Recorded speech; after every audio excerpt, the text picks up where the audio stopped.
Thomas Paine, Thomas Paine, Thomas Paine, Sam Adams, Sam Adams, Sam Adams, Benjamin Franklin, Benjamin Franklin, Benjamin Franklin. These men spoke up for what they thought was right. From their courage came such documents as the Declaration of Independence and the Constitution of the United States. From their willingness to speak what was sometimes unpopular but right, we enjoy such liberties as freedom of speech, the right to keep and bear arms, and freedom of religion. There are those who still wish to oppress our freedoms, and there are still patriots willing to stand up and defend life, liberty, and the pursuit of happiness. Men like Zeb Bell, who honor our founding fathers and what they stood for.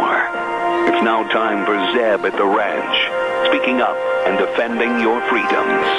Brought to you by Magic Valley Les Schwab Tire Centers and all of the other great advertisers on the program.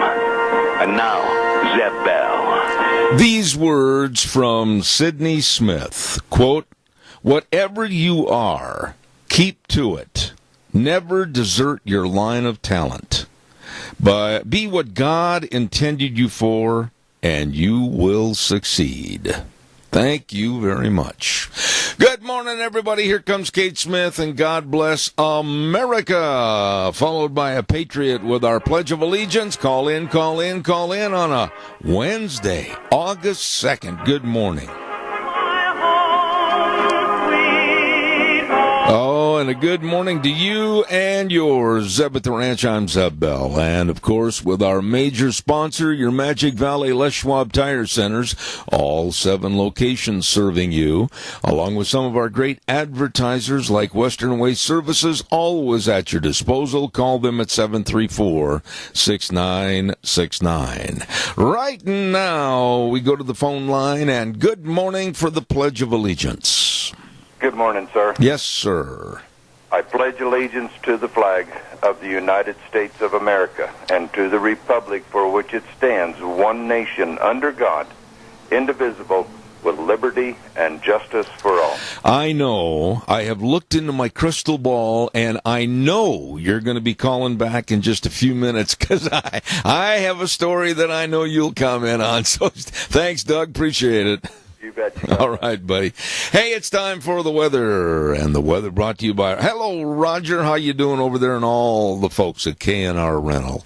256 South, 600 west of Heyburn. Number to call, 678-3122. They're open Monday through Friday, 7 to 5:30, Saturday, 7 to 6. And, oh, my goodness, have they got all the tools? Have they got all the equipment? They've got it all for you and all the knowledge. And they've been in business since 1979. They've got the experience to help you find the right thing for the right job. Absolutely. K&R Rental, 256 South, 600 west of Heyburn. Here's the weather.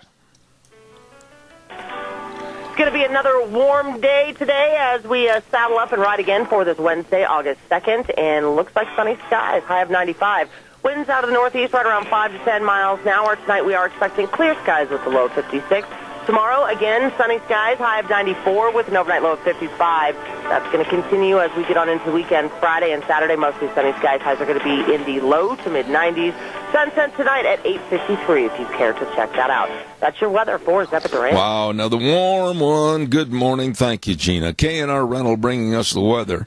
And they're also a Honda engine dealer. They've got all the parts that you might need for your wheel lines right there at K&R Rental in Heyburn. Number to call, 678-3122.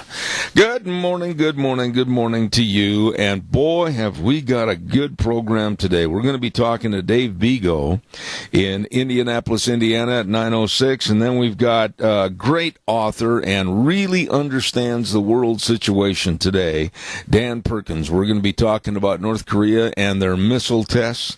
And then at 10:06, you don't want to miss this one at 10:06. We're going to be talking to Lauren Fix, the car coach, about the stupidity and the asinine attitude of the left to try to take away our cars. Seriously, we're going to talk about that.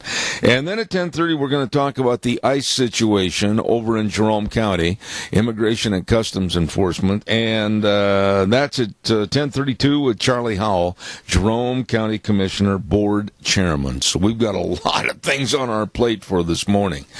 Ramsey Heating and Electric at 2600 Overland Avenue in Burley.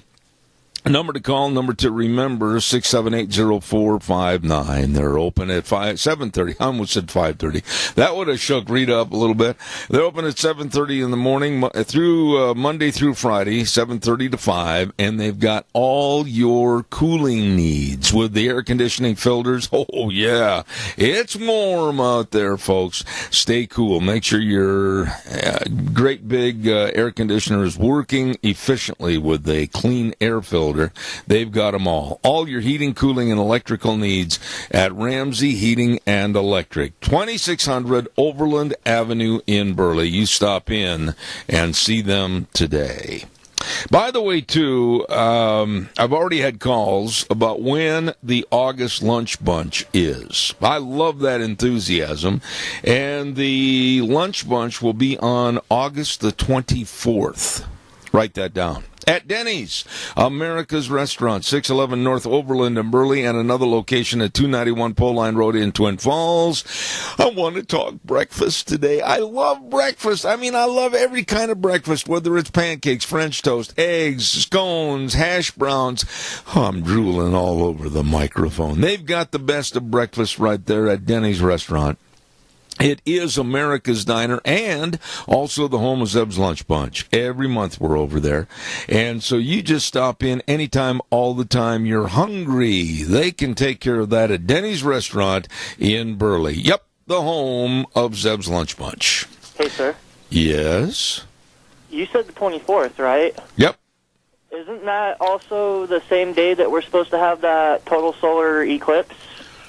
The following evening? You know, it might be, yeah. But I don't have many opportunities on my calendar, and so if it goes dark for a couple of minutes, we'll just sit there and sing Kumbaya. All right. Well, I just figured I'd ask. So if I end up getting a picture, I'll definitely end up sending it to you and Deanne. All right, buddy. Don't look at it with your eyes. No, I heard you need I heard you need a special type of sunglasses. I do, and let's see, I was going to get a set from the Chamber of Commerce. Really? Do they have some over there? I wasn't sure if I think they do, and you might check over there for us and see if they've got those sunglasses. I can definitely do that, and then I'll let you know, and maybe we can meet up, and I'll give you and Deanne a pair. All right, buddy. Hey, listen, thanks for your call. I appreciate that. Problem. All right. You know, everybody makes a big to-do over this great big eclipse. I'm sorry. I just can't get emotional about it. I can't see where I want to travel. In some cases, people are flying and driving thousands of miles to get the best location to see it. I'm kind of like Chevy Chase in that great big movie National Vacation. Remember that, where he went to the Grand Canyon, he looked out, shrugs his shoulders, and turns around and says, "Okay, kids, everybody in the car." I'm sorry, I just can't get worked up about it. Calls welcome, 436-2244, 1-866-927-4587. Hey, we got a whole bunch of thank yous we want to acknowledge right now and say with the Cassia County merchants. And by golly, they really are celebrating the Cassia County Fair for this year. I got to get my papers all straightened away here. And some of those merchants include Burley Veterinary Hospital at 2869 Overland Avenue in Burley. Oh, these are good folks. And they say good luck to all the 4-H and FFA members. And they work on all animals, large and small. And they will see you at the Cassia County Fair and Rodeo, Burley Veterinary Hospital, along with Perkins Bakery and Restaurant. Ooh, yeah, they're serving everybody. I'll tell you what, they're located right off the Burley exit. Come on in and enjoy a meal. Get 10% off on your meal for the entire family. I'll tell you, Perkins Bakery and Restaurant, welcoming you to the Cassia County Fair and Rodeo, along with Bedkey Treasure Barn. Oh, these are good folks over there at 1558 Normal Avenue in Burley, and they've got a large and unique inventory, like sofas, love seats, pool tables, lamps, vintage chairs, clothing. Woo, it's all there. All you have to do is ask for Daryl at Bedkey Treasure Barn, 1558 Normal Avenue in Burley. All right, give me a call, 436-2244, 1-866-927-4587. It gets worse every day, and we have to talk about it. You have to stay informed with it, because it is a subject that right now is looming on the horizon as perhaps the most dangerous story for us. It's North Korea. They shot off another missile this morning. And now our missile experts, and this is a little chilling. I want to have some calls on this and see what your thoughts are. Are you kind of naive and saying, oh, come see, come saw, or are you like me, very worried about what's going on over there in North Korea with a fat little dictator that absolutely has lost his mind? All of our missile experts are saying they, North Korea, can deliver a missile here to the United States in 1 hour. And we, this morning, this is, I don't know, this seems like everybody's testing all of a sudden. We, this morning at 3 a.m. California time, in the dark, tested another ICBM. It's getting a little dicey out there, and nobody knows what's going on behind the scenes with maybe negotiations or maybe planning for the worst. But anyway, this North Korea situation, they're blatant attempts to try to scare us and let us know that when they get the missiles tested, that have the range and the accuracy and the ability to carry a nuclear warhead, they're going to do it. Wow. What do we do? What do we do? Calls welcome, 436-2244, 1-866-927-4587. Caller, I'll be right there. Stand by. Don't forget Burley Physical Therapy and Rehabilitation at 1263 Bennett Avenue, Suite 2 in Burley. Oh, they can help your aches, pains, and strains and everything and help you get back to being you. They have the very best of physical therapists. I know because they've helped me. They've got that hydrotherapy pool. Oh, that is a blessing. Please make an appointment today. Call them at 678-1191, 678-1191. Burley Physical Therapy and Rehabilitation, 1263 Bennett Avenue, Suite 2 in Burley. They're good. Caller, good morning. You're on the air. Good morning, Zeb. You know, usually I can figure things out if I can give them enough time. But this North Korean deal, I cannot figure it out. I cannot think of a single solution that will work, because you know, if you mess with them too much, they're going to destroy South Korea. And on top of that, China is doing nothing to curtail this. Well, we don't know that. Let's be a little fair on our speculation. We don't know what is going on behind the scenes. I am in agreement with you, though, that this is a situation that has escalated, and I point my finger at Obama. I point my finger at his terrible administration. I point my finger at him, and I condemn him and his administration for letting this get to the point where it is today. Absolutely, because he just had free reign for 8 years there, and he just kept pushing a little further and a little faster until we're in a situation where we're really going to have to figure something out, and I don't know what it's going to be. And you know something, Keith? I'm not a blowhard that's going to get on the air and say I have all the answers, because I am just like you. As of this morning, right now at 8:21, I have no clue what would be the best way to handle this. I've talked to the powers that be. I mean, I've talked to people in Washington, D.C. I've talked to people with this administration. I've talked to these people that are political pundits all over the United States. And you know what? I'm still back at square one. They don't know, and they have no clue what we can do to minimize the problem. You know, here we are. Even if they didn't send something to the United States, North Korea will retaliate by destroying South Korea. Yeah. If you go to the DMZ zone, they've got all these rockets and everything lined out to launch against Seoul, Korea. And that's going to destroy, like we talked about, a lot of people. Absolutely.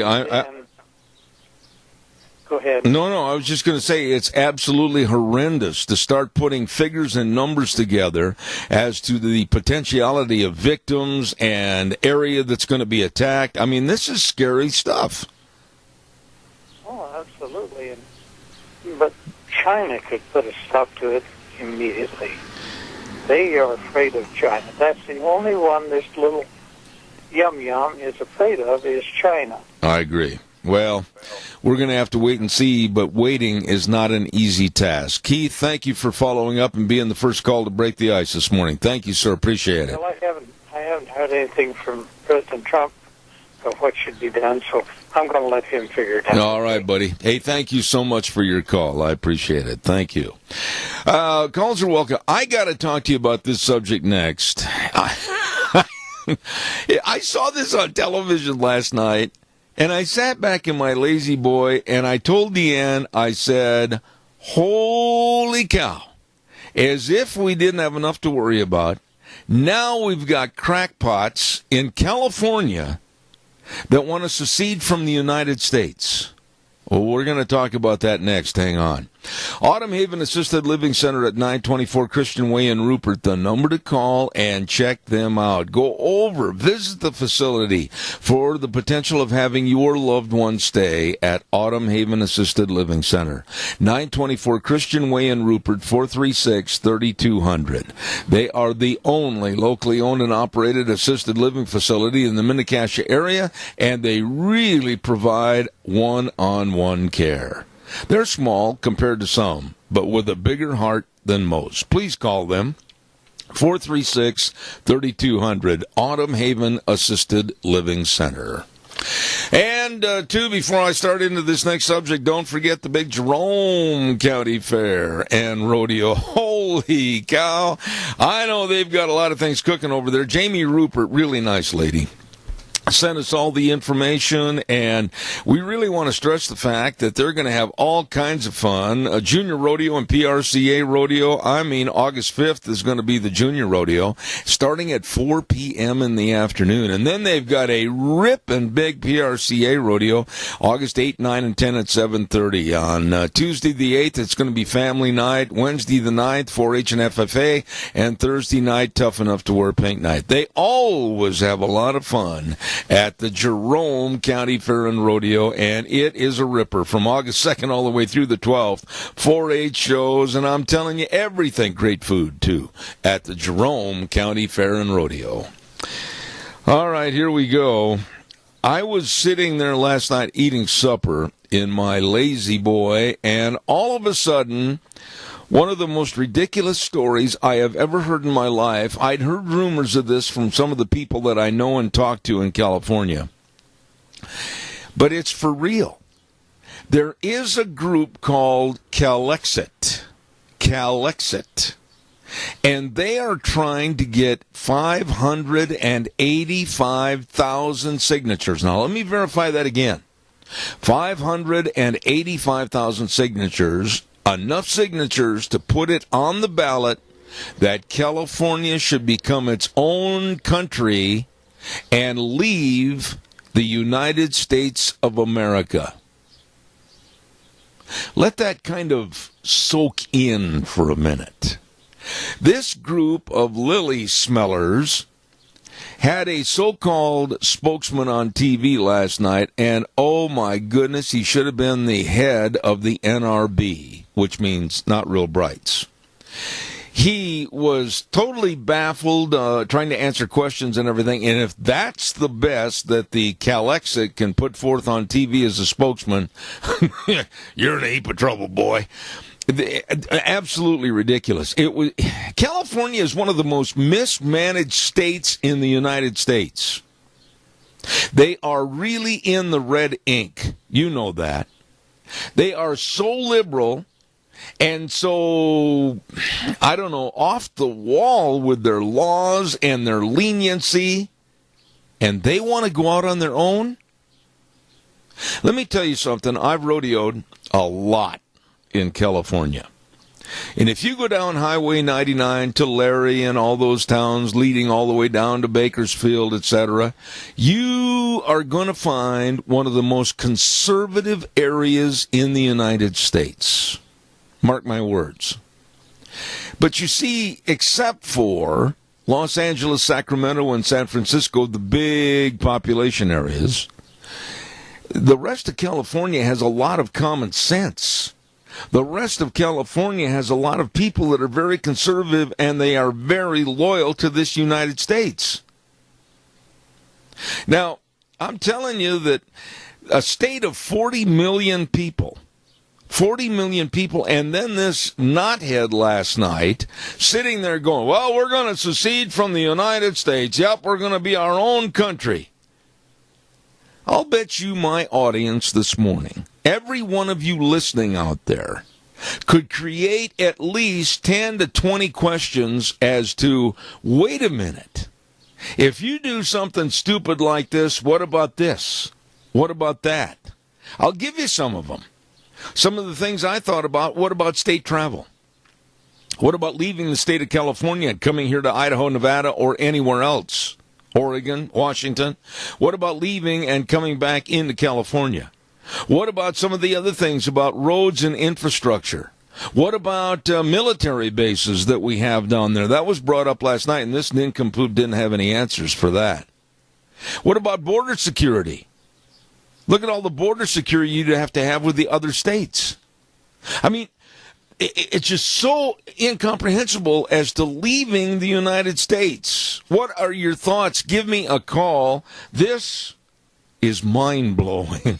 Leave it to California and leave it to the leadership of Governor Moonbeam, Jerry Brown. Ay, ay, ay, as my grandmother used to say. Ay, ay, ay, ay, ay. Come on, give me a call. Sophie's Chatterbox, 530 East Street in Rupert. Oh, what a restaurant. Oh, what a bakery. And every Monday we give away a dozen delicious cookies from Sophie's Chatterbox. And you answer our trivia question on Mondays, and you can be the lucky winner. So don't forget that. Stop in anytime to eat and enjoy at Sophie's Chatterbox on the square in Rupert, 530 East Street. You stop over today. All right, give me a call, 436-2244, 1-866-927-4587. Think about this is lunacy to allow California, even to think about allowing them to secede from the United States and start their own country. And one of the things this guy said last night was, and Tucker Carlson brought it up to him, and I commend Tucker on this. He said, well, what about, you're absolutely saying that you can get rid of the middle class if they want to leave California? And he said, oh, yeah, we don't need the middle class in California. So basically, this stupid guy last night said, we can have a high-end income and we can let all the illegals in to do the work. Oh, boy, that sounds like a real democratic society. What are your thoughts? Give me a call, 436-2244, 1-866-927-4587. I'm telling you, the world has gone nuts. Barry Equipment and Rental, sales, service, and parts, and they've got 3 locations, South Lincoln and Jerome, and Addison Avenue West in Twin Falls, 159 West Highway 30 in Burley. And they have all the equipment to get the job done right, including all the Bobcat excavators, all the new and used excavators for sale or rent, all shapes and sizes. Ever driven one? I have not. I'm going to. And I'll guarantee you they've got a big sandbox out behind. They'll teach you how to run it, and you'll be a pro. Stop over and check out all the equipment rentals, all the retail equipment sales at Barry Equipment and Rental, Jerome, Twin Falls, and 159 West Highway 30 in Burley. You stop in and see them today. Evidently, a lot of you are not shook up about possibly losing California. So let's see what this caller has to say. Good morning, caller. You're on the air. Good morning, Deb. Just wanted to share something with you. Back in the 80s, we were in California, and we had stopped at the Los Angeles Planetarium, and they had maps there of the future of the United States and what was happening. And they had one that was listed the year 2000, and it showed from the Baja Peninsula up the San Andreas Fault to the Bay Area that shelf there had broke off, and it was an island out there in the Pacific Ocean away from the coast of the United States. Now, if the guys in California just be patient, they'll become separate from the United States. If that comes true. Oh, don't you hang up. I want to talk to you for a minute. You bring up a very interesting point, one that is scientifically backed. There is, and I have traveled along that route from Baja all the way up into California. I've had a chance to travel that route. And as you said, scientists have predicted with the San Andreas Fault and all the other faults in that area that there is the potentiality of having a huge earthquake which all of a sudden would crack, break, and away it floats, actually the entirety or most of it, 80% of California, where they really would be a country unto themselves, floating for eternity in the Pacific Ocean. But really, when you look at the honesty of this situation, you're a very sharp lady. What do you think about these guys trying to secede from the United States and run their own country with a state that has been in red ink all the last 20 to 30 years? How can you start a business? How can you start anything in the red? You know, they would fall on their face to begin with. Well, one can only hope, but I mean, it's kind of spooky with all the world turmoil and everything that's going on, and then for California to say, well, we're going to leave the United States. All we need to do is get 585,000 signatures to put it on the ballot. I don't think it's going to go anywhere, but it is a little spooky in thinking. Yeah, that's true. It's unfortunate that California is such a beautiful state. It is. With the coastal line and all of the things that they grow there, that there has to be these nuts trying to run the government, run their state. And I don't think, if they went to college, they didn't get the right courses, they don't know how to make something balance and work. They just think, we want to do it, we're going to do it. Yeah. Do it. I totally agree with your thinking this morning, and thank you so much for sharing with us. I thank you for that. God bless. Thank you. Okay. And here's what I see happening in California. Honestly, I'm not making this up, but this is the way I feel. That if you go 90 miles north of Los Angeles, and you're at Bakersfield, California. I know Bakersfield as well as anyone. I did that rodeo there for over 25 years. And I know the people, I know the mood, I know the politics, I know the atmosphere. And I'll tell you what, they ain't going to go along with that. And you're going to be looking at almost, I would imagine, a civil war disruption in the state of California.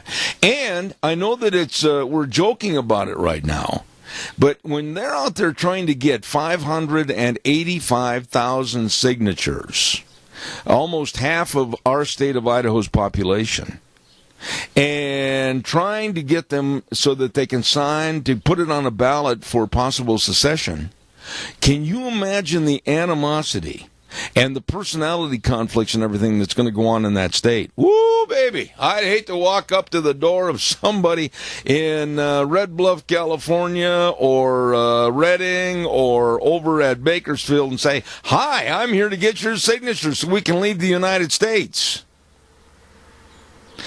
I hope they have Blue Cross.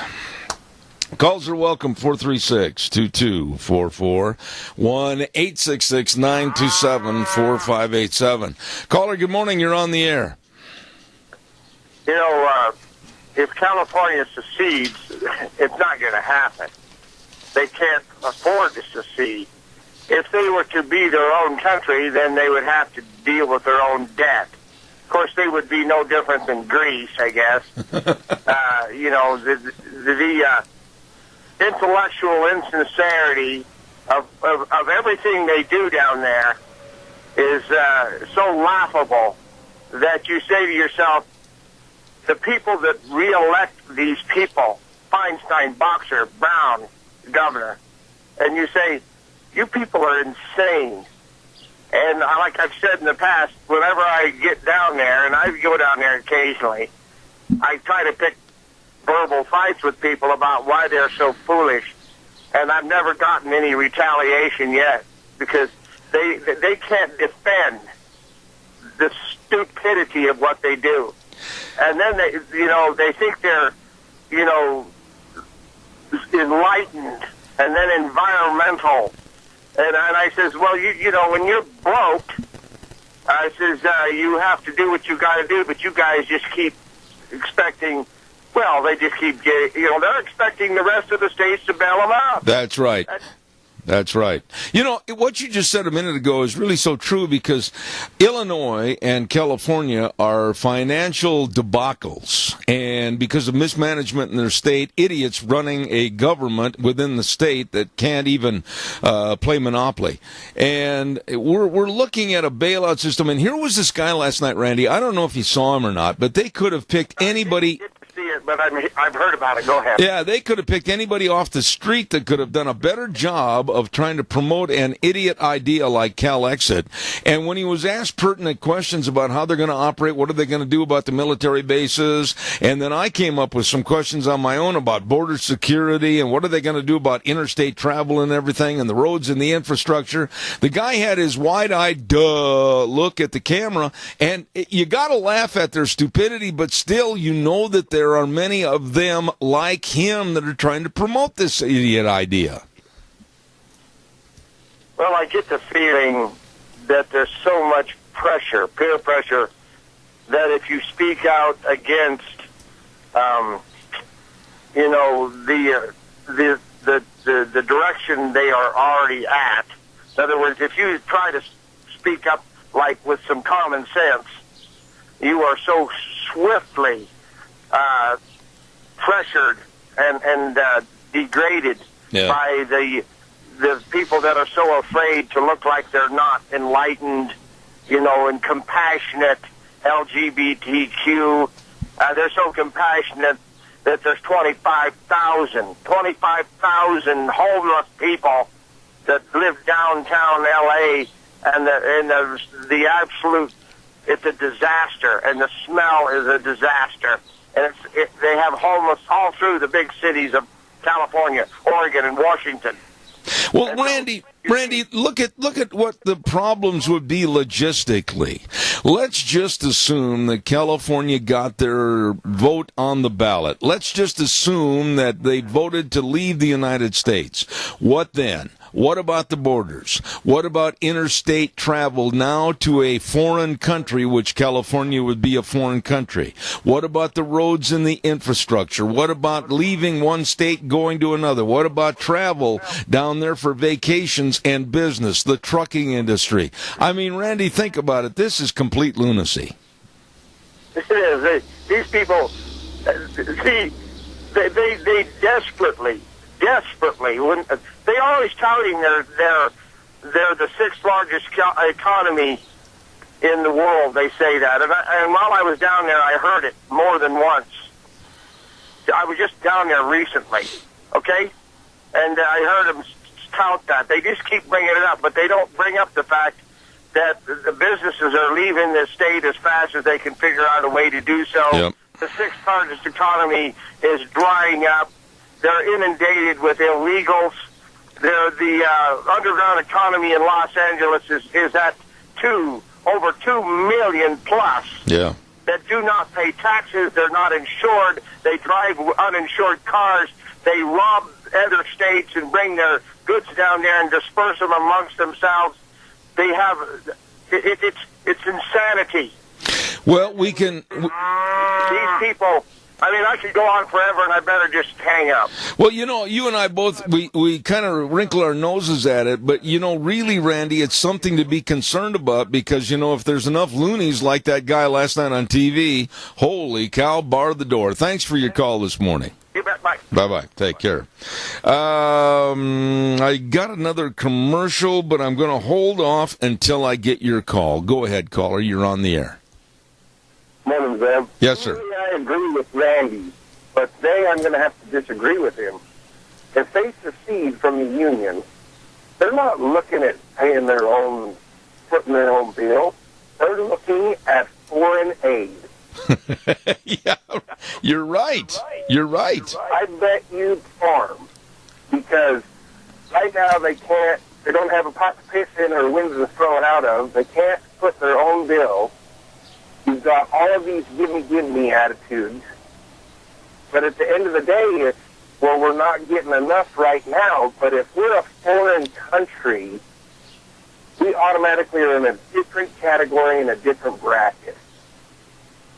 You know, your point is well taken, almost to the same extent that we have aided and abetted the finances of Puerto Rico, a country that has absolutely mismanaged all their money, and they're severely in the red. And you could almost look at Puerto Rico and say that will become the same type of a foundation with California if they seceded from the Union. Well, it's true. You know, we can't take care of our own. We can't take care of our vets. We can't take care of our homeless. And like you said, the milk of human kindness has been run dry. Yep. That Yep. cow's a coal now. You know, Time to pull yourself up, stand up on your own 2 feet, and get it done. absolutely. You know, I appreciate your candid remarks. Thank you very much. Call more often. I always enjoy having you. Thanks. Appreciate it. You bet. God bless. Thanks.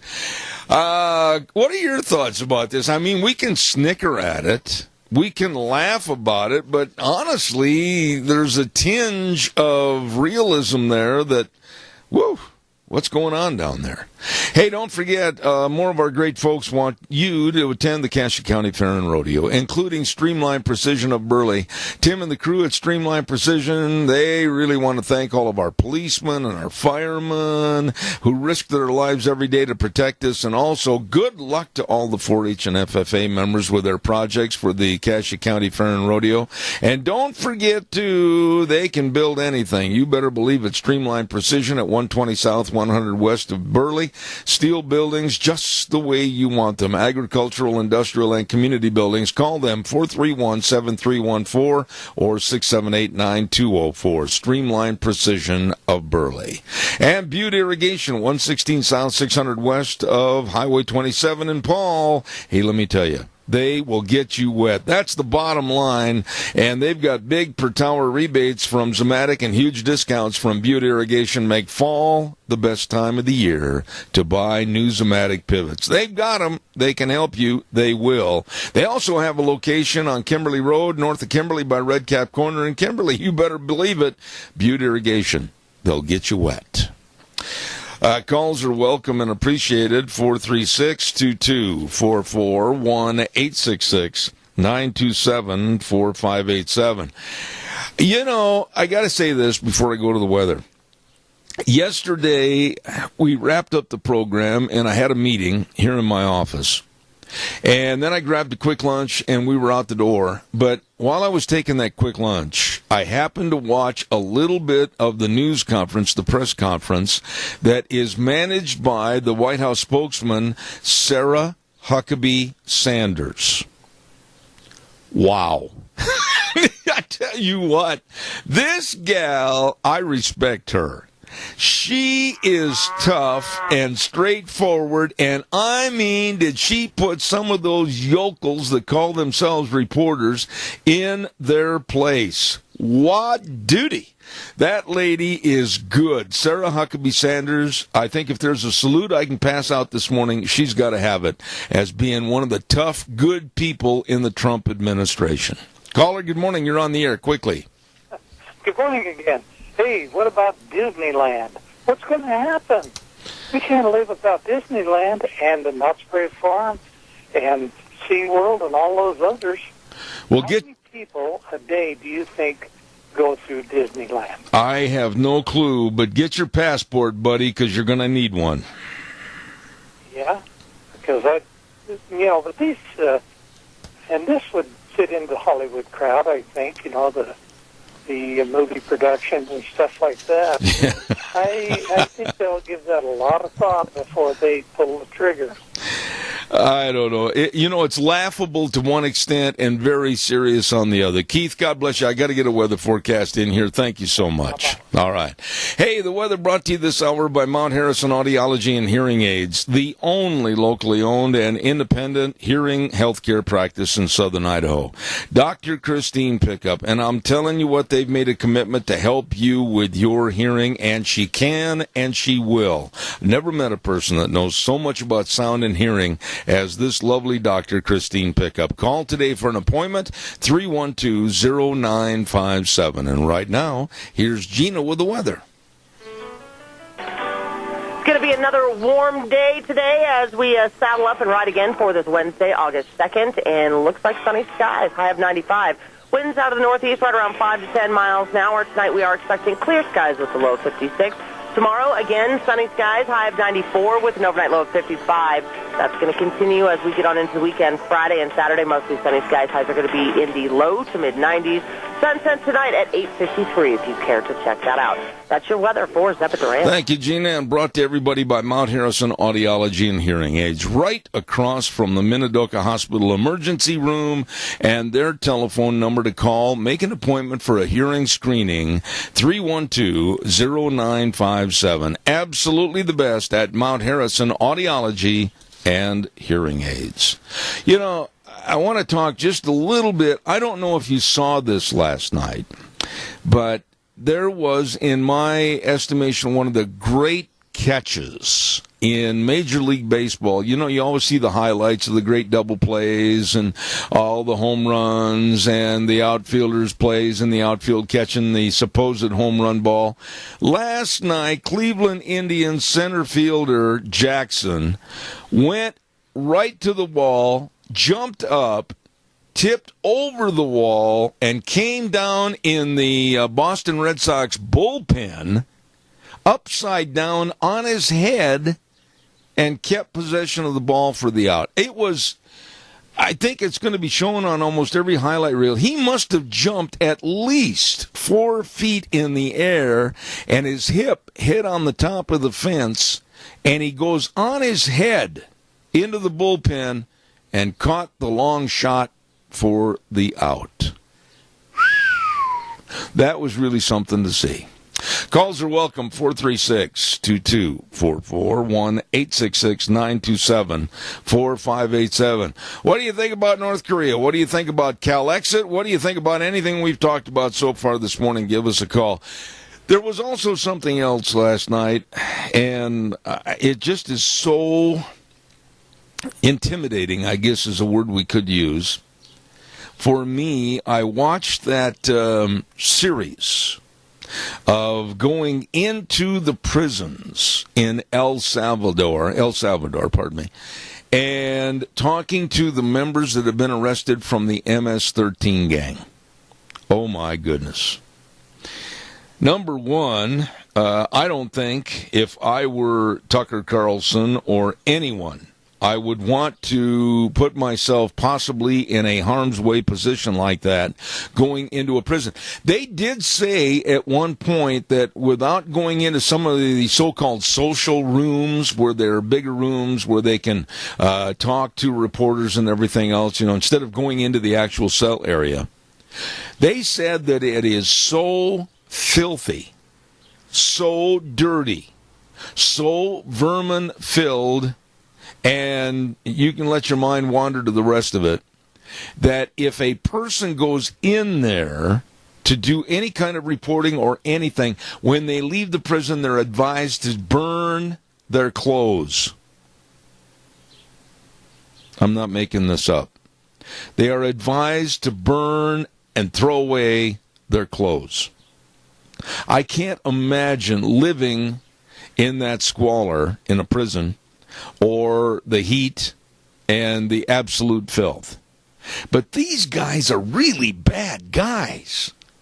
They interviewed one last night that at 15 years of age, he started killing people for MS-13, a gang that now has come into this country, the United States of America, and infiltrated all of our larger cities and who knows where else. They've taken over a large share of the eastern seaboard up into New York and Long Island. And this guy last night, they were asking him, how many people did you kill when you became a part of MS-13? And he said, I think around 20. I think around 20. Caller, good morning. You're on the air. Yes, good morning, Zeb. Unless we take draconian measures in this country and crush these people, I mean, send the military in, send the police in, and just destroy them, and get rid of these terrorist training camps we've got, and if we don't filter out these people that are pouring into this country and waiting for the word to attack every city in this country, people don't understand how close we are to what's happening in Venezuela right now. No, they don't. You're 100% right. Nor do they understand the increase of hatred coming into this country with MS-13, or the increase of hatred coming into this country across our borders at the dark of night from other illicit, very illegal, and people intent to kill us. Tony, you're 100% right. We are so naive, and our government has been so stupid not to take protectionary methods for you and I. We have people like Charles Schumer and Nancy Pelosi and the rest of that bunch. They're upset because their party lost the election, and we finally have somebody in control of this country. Instead of supporting this person, they're doing whatever they can to bring this country down. That's absolutely true. Our own politicians that people have elected to put into office to protect our countries, and their whole, the rest of their term in office is to destroy Donald Trump. Well, you and I both talked about this on the radio many, many times, Tony. Yes, it's true. America needs a wake-up call. The alarm clock has got to be set real quick, because whether it's internally here in the United States or whether it's externally like North Korea, Syria, Iran, it doesn't make any difference. There are a lot of people out there that want to see our demise, and they'll go to any methods to kill us. We had a blunderer up there for 8 years, and now that we've got somebody in control of the country, the Democratic Party is out to destroy it. I agree. Tony, always good to hear from you and talk to you. Thank you. You and Mary have a wonderful day. Thank you so much. Thank you, Zeb. God bless you. There's a good guy right there. Calls are welcome, 436-2244, 1-866-927-4587. He's right. We've got a lot of people in supposed civil service as our senators, congressmen, that are, boy, they're just not doing their job. They're only in there, basically, I think, to line their own pockets and line their own resume with bigger and better things, and not serving you and I. And we need a real big broom in a dustpan and get rid of them.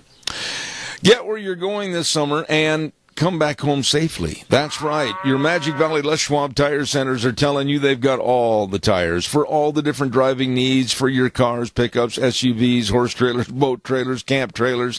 Hey, have a fun vacation and just don't worry about your tires, because they've got the best for you at your Magic Valley Les Schwab Tire Centers. Yep, you stop in and check it out today. All the different tires for your kind of driving. They know tires. Lane and Rupert, Dave on Blue Lakes and Twin, Mike and Buell, Mike and Jerome, the Twist family in Paul, Daniel on Poline in Twin Falls, and Randy on Overland and Burley. And their staffs are absolutely the most knowledgeable about your driving safety. Stop in and check it out today at your Magic Valley Les Schwab Tire Centers. Caller, good morning. I've got a minute left. Go ahead. Well, I just found out that Sarah Huckabee's there's this Mike Huckabee's daughter, and she's got the gift of gab like him, and he's a witty boy, let's face it, and she is as good, if not better, and it's delightful to listen to her. Let me tell you something. As far as this swamp back there, the sewer, the cesspool back in D.C., Mike Simpson's one of them. He never comes out here until he decides to run for re-election, and he just keeps getting re-elected because the zombies keep re-electing that man. Yeah. Of course, there's nobody been running against him. But you see, it isn't just Simpson, it's all of them. It's Crapo's weak, Risch seems to be better. Where's the Republicans standing up for the people that voted for Trump? You see? I agree with you. They're such gutless. I wish they were out. You know, the other day I was out in the working, and it was 98 or 5 or whatever, and we were all standing there boiling in the heat, in the dirt. And you say to yourself, I'd like to get some of them elected boys out here and have them work a little alongside of us. Oh, one can only wish, Randy. One can only wish, but it ain't going to happen. Hey, buddy, I got to run to the news. I appreciate your call. God bless you, man. Thanks. I got to run to the news from CBS. Wheels is ready to throw the switch, and we'll be back at 9:06 with Dave Bego. Don't go away.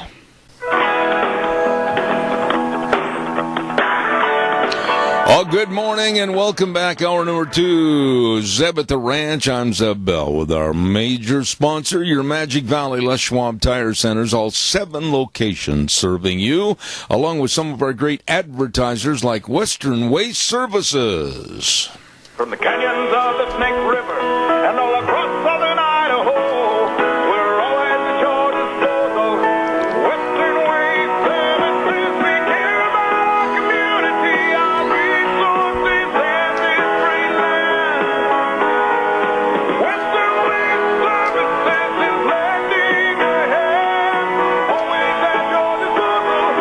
Western Waste Services. You need to clean up your office like me, or your garage, or all of the above, whatever, and you got a whole bunch of garbage to get rid of. Well, you need a dumpster. Well, they've got them in various sizes. All you need to do is call Western Waste Services. They'll deliver the dumpster. You fill it up. They come and get it. It's so simple.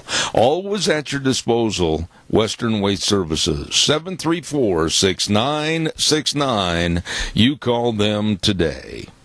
By the way, too, we want to say a big thank you to Dr. Bill and the whole crew over at Ark Animal Hospital, 750 21st Street, near Connection Credit Union in Heyburn, 678-1177. Oh, yeah, they've got the warm hearts for the cold noses. That's right, they've been voted Minnecastia's best veterinary hospital for multiple years. And, you know, summer is tick and flea season. You see your old dog laying there on the kitchen floor scratching and itching, be careful. They can also give you ticks. Ooh, nothing worse. Ark Animal Hospital is in mixed animal practice. Big or small, they love them all. Get a hold of them today. 678-1177, Ark Animal Hospital. Oh, and as you know, the great, big, huge Minidoka County Fair and Rodeo off and running. And I just talked to Greg Walton today, as a matter of fact, before we went on the program. Today, Wednesday, the Antique Engine Show, and that's in the Grass Arena. And then tonight at 5:30, big, good Lions Barbecue. All you can eat. And then that's followed by free ice cream and Dutch oven cobbler. That's going to be so good. Tomorrow night, they're going to have a junior rodeo starting, too. It might also be tonight, two big days. And then the open rodeo on Friday and Saturday. All of this and more at the Minidoka County Fair and Rodeo, Country Pride County-wide. There you go. Well, let's say good morning to the main man back in Indianapolis, Indiana. Dave Bego, how are you?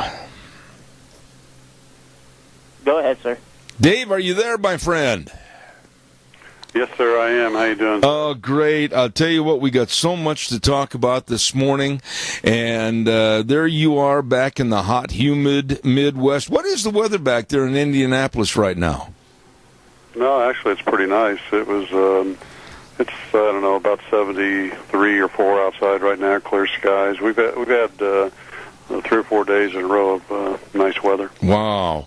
Dave, as a businessman and a community leader and author, you've seen the problems that can befall business people and this United States. One problem right now that is looming as a potential disaster, in my opinion, is what's going on or not going on with North Korea. They tested another missile this morning, and now they have made claims that they have a missile, and some of our missile experts agree that it could reach the United States in an hour. We then, this morning at 3 a.m. Pacific time, launched an ICBM just to test it in the dark of the California night. What's going on? It's getting a little dicey, isn't it? Yeah, it is, Zeb, and, I don't know that playing ICBM exchange is the right thing to do. I really think that we just need to send our military over there and just tell them, you either stop it now or we're coming in. You got to punch bullies in the nose, and that's what this guy is over there. He's a bully, even though he looks like a little kid. But yeah, let me ask you this though, Dave, just for my education on your viewpoint. You honestly think that conventionally we could win a war or go in quick enough to defeat Kim Jong-un without the pushing of those red buttons? Yeah, I think we could. I really do. Our military is very good, and I think they could put something together that would happen so quick they wouldn't know what to do. And, and some of it have to be very strategic. So, but, it seems like our government just wants to play these games back and forth. And I think we learned years ago that, when we were fighting in World War I, World War II, you can't wait. You got to go get these guys. Okay, are you happy or unhappy or right in the middle, neutral, over the response and what Trump has done so far with his administration? Well, I think he's done a lot of good things, and but I think he's got to get this administration settled down and the bickering and all that, and he's got to get things moving forward and get things straightened out. It's there's things that should be done that could be done very easily if he would just move on doing this stuff and again stop the tweeting and all that. I think it'd be much better if he was just quiet and got things done behind the scenes that need to be done. It's kind of like the union situation with the National Labor Relations Board. Yeah, he's made a couple good appointees for that and all that, but there's other things he could do behind the scenes,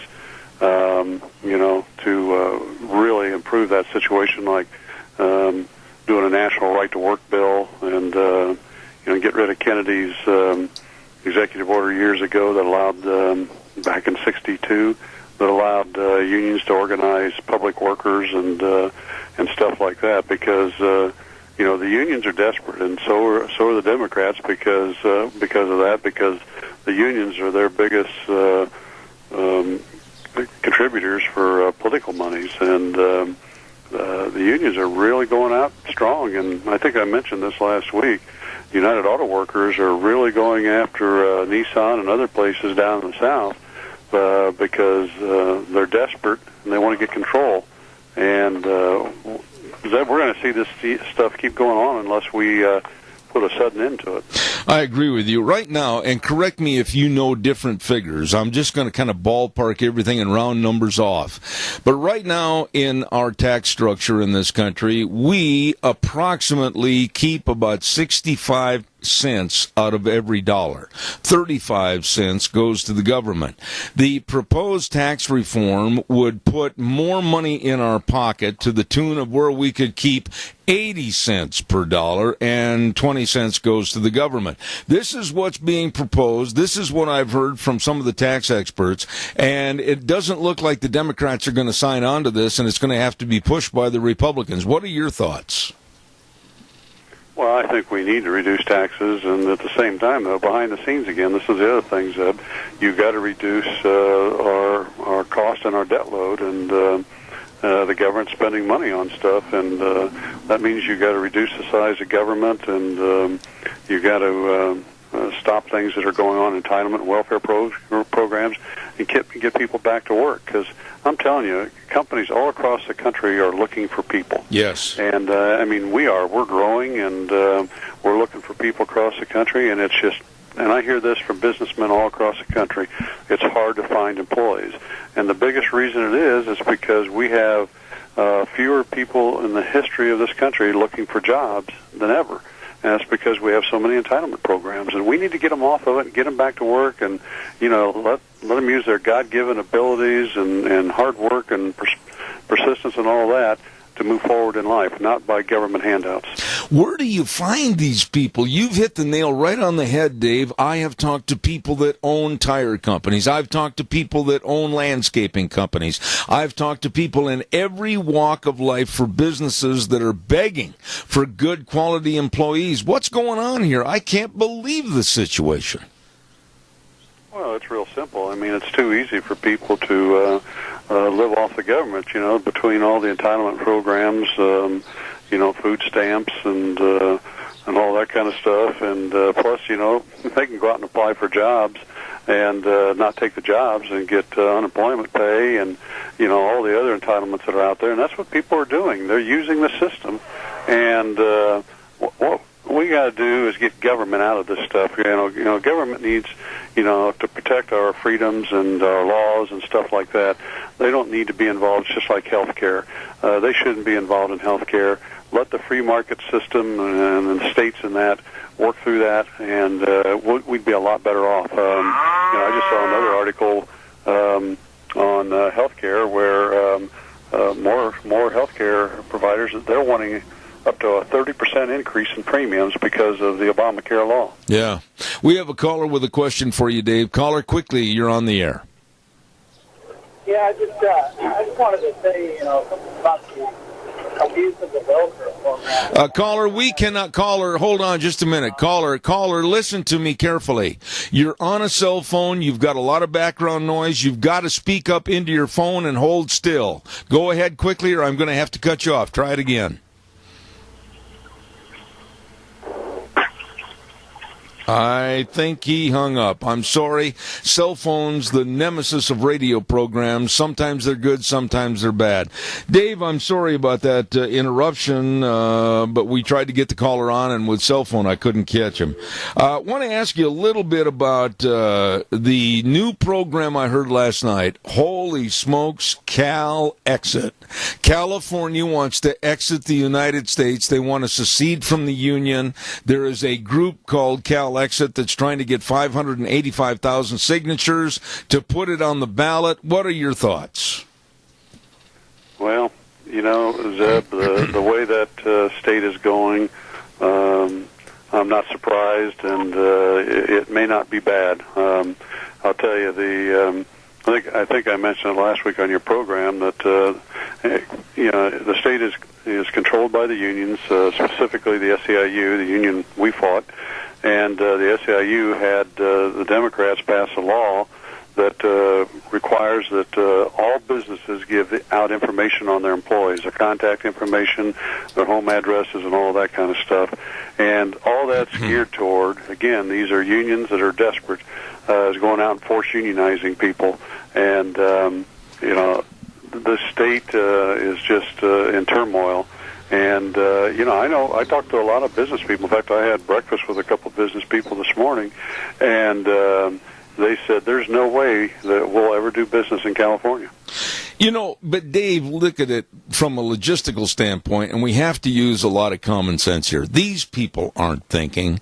They're not using any common sense as to how they would secede from the Union, what they would do about the roads and the infrastructure or interstate travel or military bases or border security. I mean, it's easy to waste a lot of time and money on something that is absolutely a fairy tale, but it's ridiculous in this day and age. Well, it is, but this is who these people are, and let's step back a little bit too. If you remember the SEIU and one of my blogs, I talked about that. They march in the streets of California every year with the Communist Party, and they fundamentally, as I've said many times, want to change this country, and this would just be a first step. California succeeds, becomes a socialistic, communistic country, and is attached to the United States. And it's just an initial step. And people in this country need to wake up to what's going on. And like say the Trump administration, let's get the internal bickering over. Let's get people directed. Let's get things done. it's crazy. Back to the union situation, I was telling you about the United Auto Workers' desperate effort to unionize the automakers in the South, and I was reading an article on it today, and one guy commented on it. He's a managing partner for a company. He says, "Who is in charge of all this? Does President Trump know what's going on? The labor unions don't care about the workers. They only care about their own existence. Doesn't he have the power to intervene either directly or by going to Congress? The National Labor Relations Board sounds like it's a left-wing holdout from the Obama administration. They need to be straightened out." And this guy's exactly right. And that's why the administration needs to get straightened out, get their priorities, and go get them done.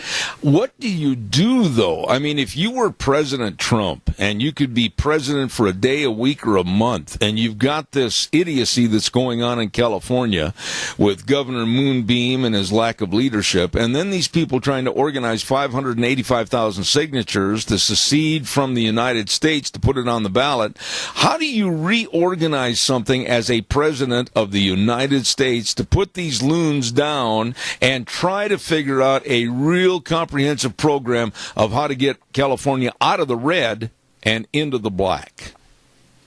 Well, I don't think he as president can do that. I think that California is going to go where California goes.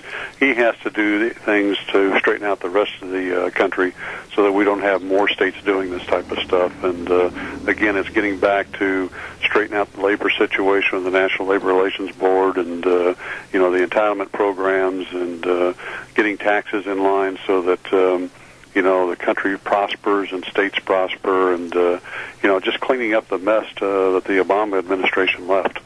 Let me ask you about another problem that it's amazing to me, Dave, honestly, that for the last 7+ months, we have heard nothing from the Democrats except, oh, there's a Russian collusion. Oh, boy, we know we've almost got all the facts, and they've wasted all this time. On the other hand, we are learning more about Debbie Wasserman Schultz with the Democratic National Party and her IT computer man with bank fraud and money laundering and everything else. Why that's not even carried on other networks is beyond me. What's going on here? And I think I've mentioned this before. The mainstream media is controlled behind the scenes by the unions and the far left, and they're afraid to say things and present things that the left will come after them about. And this is going to continue to happen. And again, we, as American people, we have to get in front of these people. And I actually talked to a few people yesterday that were in the media, and I brought it up that behind the scenes, you guys are controlled by this, and they just shook their heads yes at me. Really? And so we got to get, as the American people, we got to get the mainstream media to wake up and have some backbone and report the truth. Let me ask you one final thought here this morning, and as a businessman, a father, and a grandfather, your fears must be like mine. When you see stories and read stories and learn more about MS-13 gang involvement coming up from El Salvador and prominent here in this United States at many, many large cities and smaller areas now. And they interviewed a guy last night that at 15 years of age had killed 20 people for that MS-13 gang. What are the fears that you have, like in Indianapolis and other places? My goodness, we've got to crack down on this. We've got to know who's coming into this country, and we've got to get rid of this gang violence. Well, we absolutely do, and that was part of the whole situation in bringing down this country, and the unions were behind it because they could force unionize these people and get money out of them, and that's what the Democrats want. Plus, it's about taking over control and fundamentally changing this country to a socialistic type of country, and we've got to get it cracked down. And this is another area. Trump's talked about the wall and everything. We don't need a wall. And I wrote a blog about this a couple of years ago. Just turn it over to the military and tell them to stop everything coming in. And I'll tell you what, our military will stop it right away. And we just got to do things that are easy to do and get our people on board and get it taken care of. And we stop these things. a lot of this stuff would go away. We'd see a lot of crime go down because drug problems would go down. Gun traffic coming into this country would go down. So as a result, we'd see a lot less killings, a lot of this other stuff happening, and we would move on. I agree. Caller, quickly, I've only got a couple of minutes left. Go ahead, you're on the air. Yeah, I just wanted to talk about the abuse in the welfare system. I talked to an elderly gal that was from Mexico. That her daughter, they both lived in Mexico, but they came up to Salt Lake and had her child and whatnot, and everything was taken care of, by Medicaid, by whatever welfare programs that are out there. And my son had a major surgery in Utah, and we tried to get some kind of assistance, other than what my insurance provided, and I exceeded the financial limits of what the government set. Right. But yet here I spoke to a gal that came from Mexico, lived in Mexico, up here just to have a child, and everything is covered. It's just so irritating. I'll have Dave respond to that on the air, sir, and I'm really appreciative of your call. Thank you so much. Dave, there you go. There's another case in point. We've got a lot of reform in this country necessary. Well, that's right, and he's exactly right. And, again, that's part of the previous administration and actually what the liberals have been doing for the past, 40 years or so to fundamentally change this country. And they know they bring these people in. And, of course, when we say, no, we can't give them this stuff, they say we're not nice people, we're not treating people right and all that stuff. That's not true. We want to give every person a chance. If they want to immigrate to this country, they got to do it legally, and they got to adhere to our laws.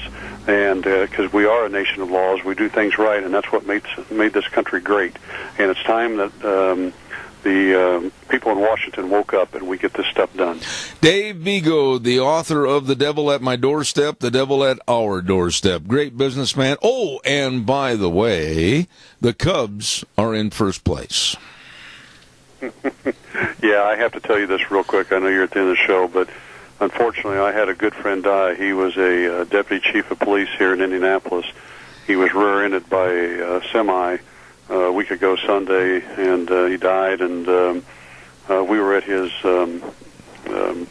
viewing yesterday, and we spent over 4 hours standing in line until we got to his casket. Oh my! And he was just a great man, and he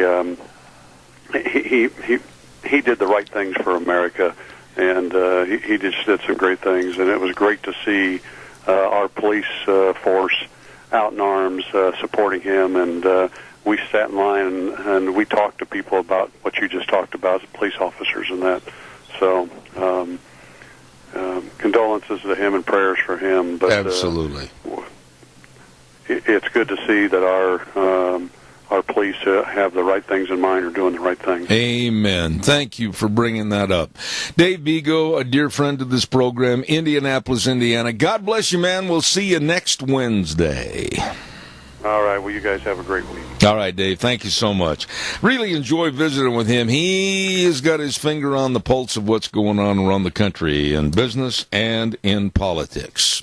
By the way, also our thank yous go out this morning to Joel Heward, the manager, along with his family and his staff at Hanson Mortuary, 710 6th Street in Rupert. They're locally owned and operated, and they believe that every life is worth remembering, and they urge you to contact them for more information. They have a program called FAMIC, and it's helped to gain information for your family members so that literally you know more about your family history and your family relatives. 710 6th Street in Rupert, the number to call, 436-5636, Hanson Mortuary. Always treating you with the highest ethical standards with unquestioned integrity. Hanson Mortuary in Rupert. Also, real quick, I want to remind you about some more of the great Cassia County merchants, including Dot Foods at 1541 West 27th Street in Burley. They are America's leading food redistributor, offering 70,000 products from 700 food industry manufacturers all across this great United States. Dot Foods in Burley.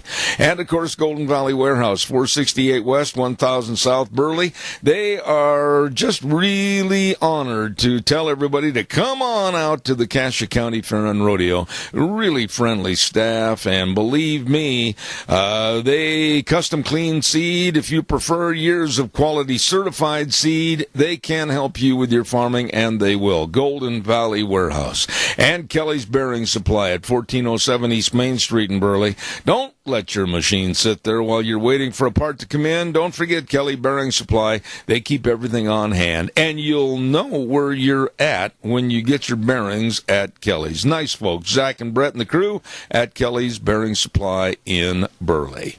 Caller, I've only got 1 minute, and then I've got another guest waiting. Good morning. Quickly, you're on the air. Good morning. Hey, I just wanted to tell you how irritating it is to go to the grocery store. If, for instance, I was there the other day and I'm going to get me a steak, my family one, and anyway, these people walked up and they cleaned that whole section out, and then they just piled a sharp cart full of it and stuff. Sure enough, when I got up there, they were paying with the card, and there was a man and a woman, and neither one of them looked like they needed assistance. And then they should do something to make them make pot food or something. They had a bunch of junk, and they should have to make pot food like we did when we were kids. Yeah.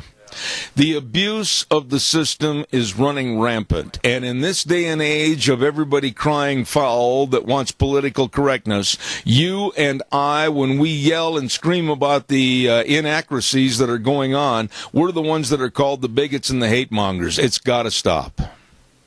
Yeah, well, I have to budget in some of the nicer meats so that my family can have it on a rare occasion, Yep. And then because it's so high dollar, and they just go fill a shopping cart full of it.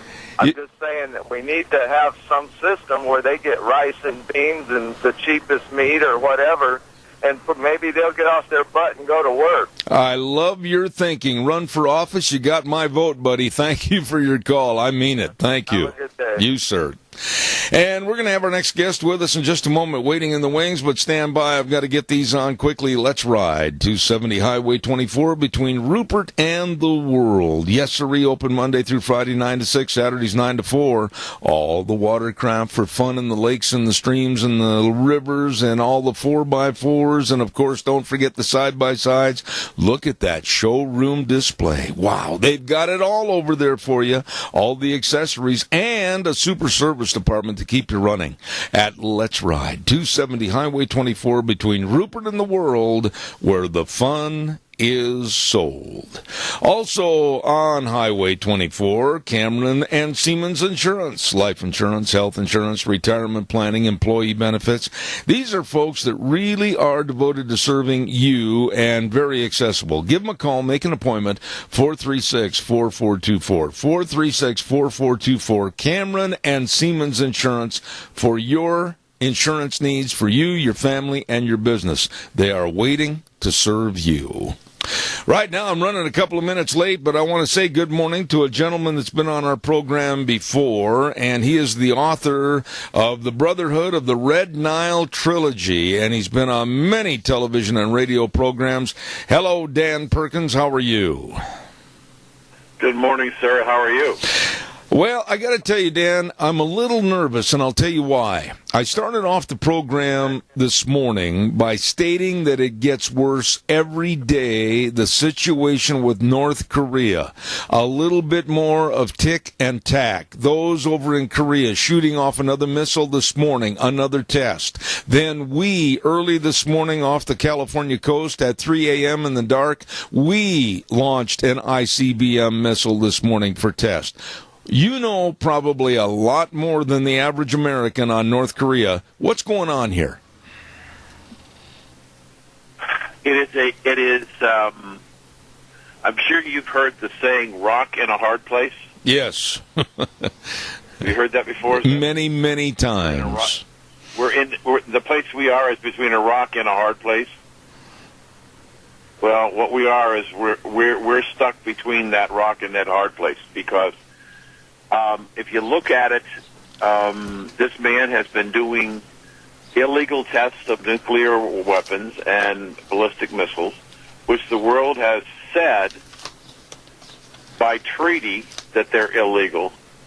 yet he absolutely refuses.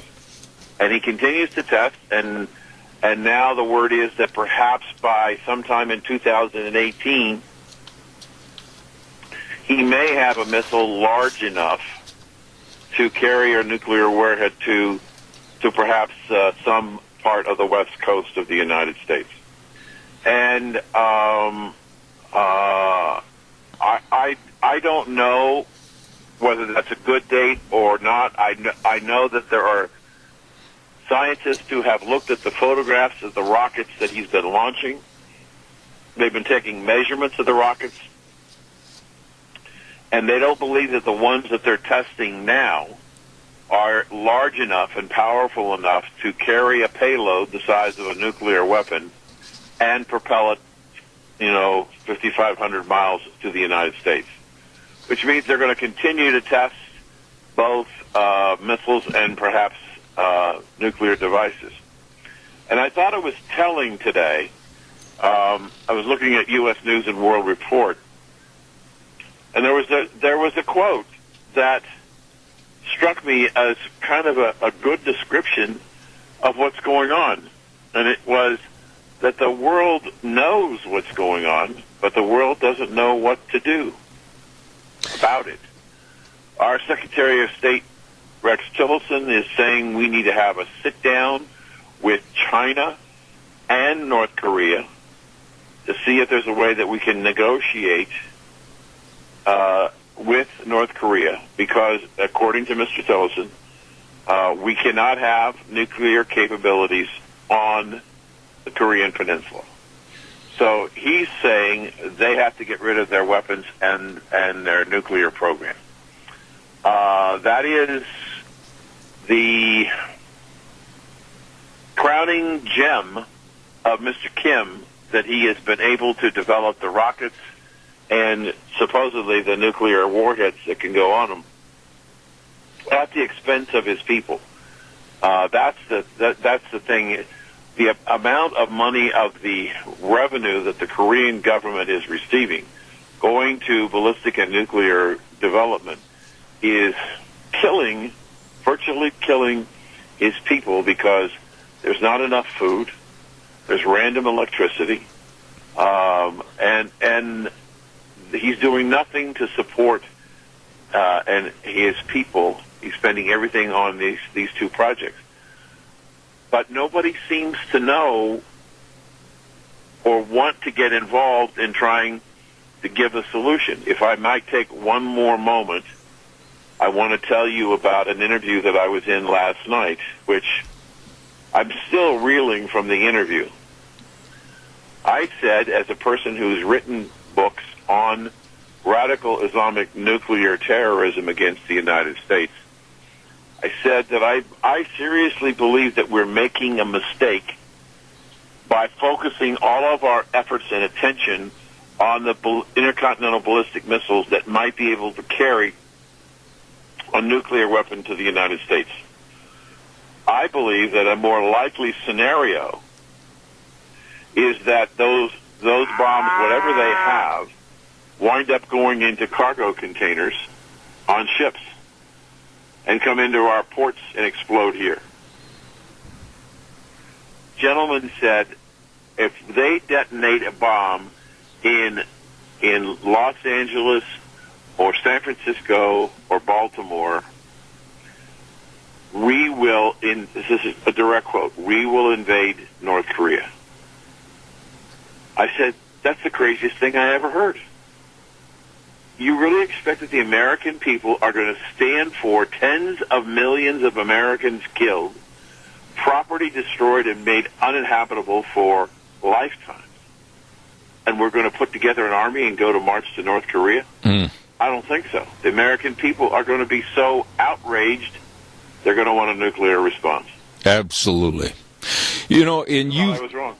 You absolutely have hit it right on the head. I don't think there's any way you can look at a conventional war, quote unquote, in this situation. Dan, we have a caller with a question. I'm going to ask the caller to keep it brief. I've got a lot of things to do in a short period of time. Caller, go ahead. You're on the air. Yes, good morning, Zeb and guest. Do we have the technology to detect when these missiles are fired up and just about ready to leave the launch pad before they leave North Korea? Do we have the technology to destroy them with our own missiles? All right, that's a good question. Dan, would you respond to the caller, please? The simplest answer is no. And the reason is that they do not launch their weapons conventionally. They keep their weapons in caves, which cannot be seen through satellite images. And when they're ready to launch, they roll that thing out of the cave, erect the gantry, and push the button, and it's gone. Yeah. So no, we can't get there fast enough, as fast as they can launch, bring it out of a tunnel, vertically set it up, and fire it. There's no way we can get any of our missiles or technology unless we have something in outer space that could be used to attack it. And I don't know that we do or we don't, but I'm just a simple guy, and I even thought of that. So that's a possibility. No, we have no way of detecting. None at all. Dan, let me ask you this question over something you mentioned a few moments ago, and I wrote it down on a sheet of paper. You mentioned about possibly a meeting to sit down with the heads of state between China, United States, and Korea. My question is this to you. When we go sit down at a bargaining table or some kind of a determining table as to what's going to happen over the North Korea situation, and we, the United States, sit down with China and North Korea, is it going to be to where the United States has to capitulate, maybe to offer food, maybe to offer whatever to North Korea, and then basically feed the enemies that we can't trust? That's a really good question. You're indirectly, or may not realize, but you're asking the Bill Clinton question. Bill Clinton, you may recall, negotiated with the North Korean government, his father at the time, that if we would provide them money for food, would they shut down their nuclear program? And they said, of course. They took the money, didn't use it for food, use it to expand their nuclear program. So I'm reminded of a quote from Ronald Reagan when he talked about dealing with the Soviet Union. He said, trust but verify. If we're going to do something, we have to be able to verify that they're doing what they said they were going to do. You can't, based on history, take them on just their word. You know, you also said something a moment ago that piqued my interest. You, of course, are a great expert and knowledgeable about the Middle Eastern situation with Iran, etc. And the way I look at this situation today, and please tell me if I'm wrong, is that we're looking directly at Iran. We're telling them that they'd better adhere to a very poorly put together treaty with the Obama administration. And our gaze is over to the Middle East, where upon behind us, over our left shoulder, is a major threat that's looming with North Korea. And I don't think Americans are really concerned about North Korea. They're still looking at Iran. Am I right? I would say to you, I would agree with a portion of what you're saying. I have to be honest with you. I think there's probably a majority of Americans who have no clue what's going on with Iran or North Korea. And so we have a population that is dealing with other issues that is distracting them. And I'm not being facetious when I say this. They're more concerned about global warming. They're more concerned about climate change and the polar bears than they are whether or not mankind is going to get wiped out because of nuclear weapons out of North Korea. So I just think that it's we as a nation have not begun to focus on the seriousness of the situation. I also believe that when Mr. Trump decided to put sanctions on the president of Venezuela, that in reality what it was a message of solidarity with the Venezuelan people and a message indirectly to the common people of North Korea. We will help you. if things change. What about our allies over there, Dan? You again, with your expertise on these subjects, Japan, South Korea, and others in that area of the Pacific Ocean. What are their responses? What are they going to do? What are their stances? What do we need to know about, especially Japan?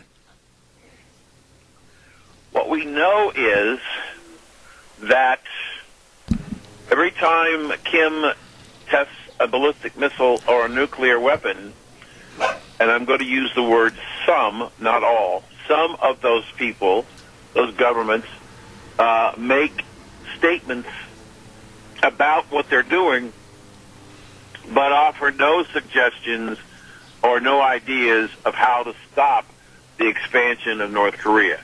Again, it's a matter of what we have here is the spread of political correctness where people are reluctant, if not afraid, of making the right decision for fear of offending somebody, and we're willing to sacrifice human life for political correctness.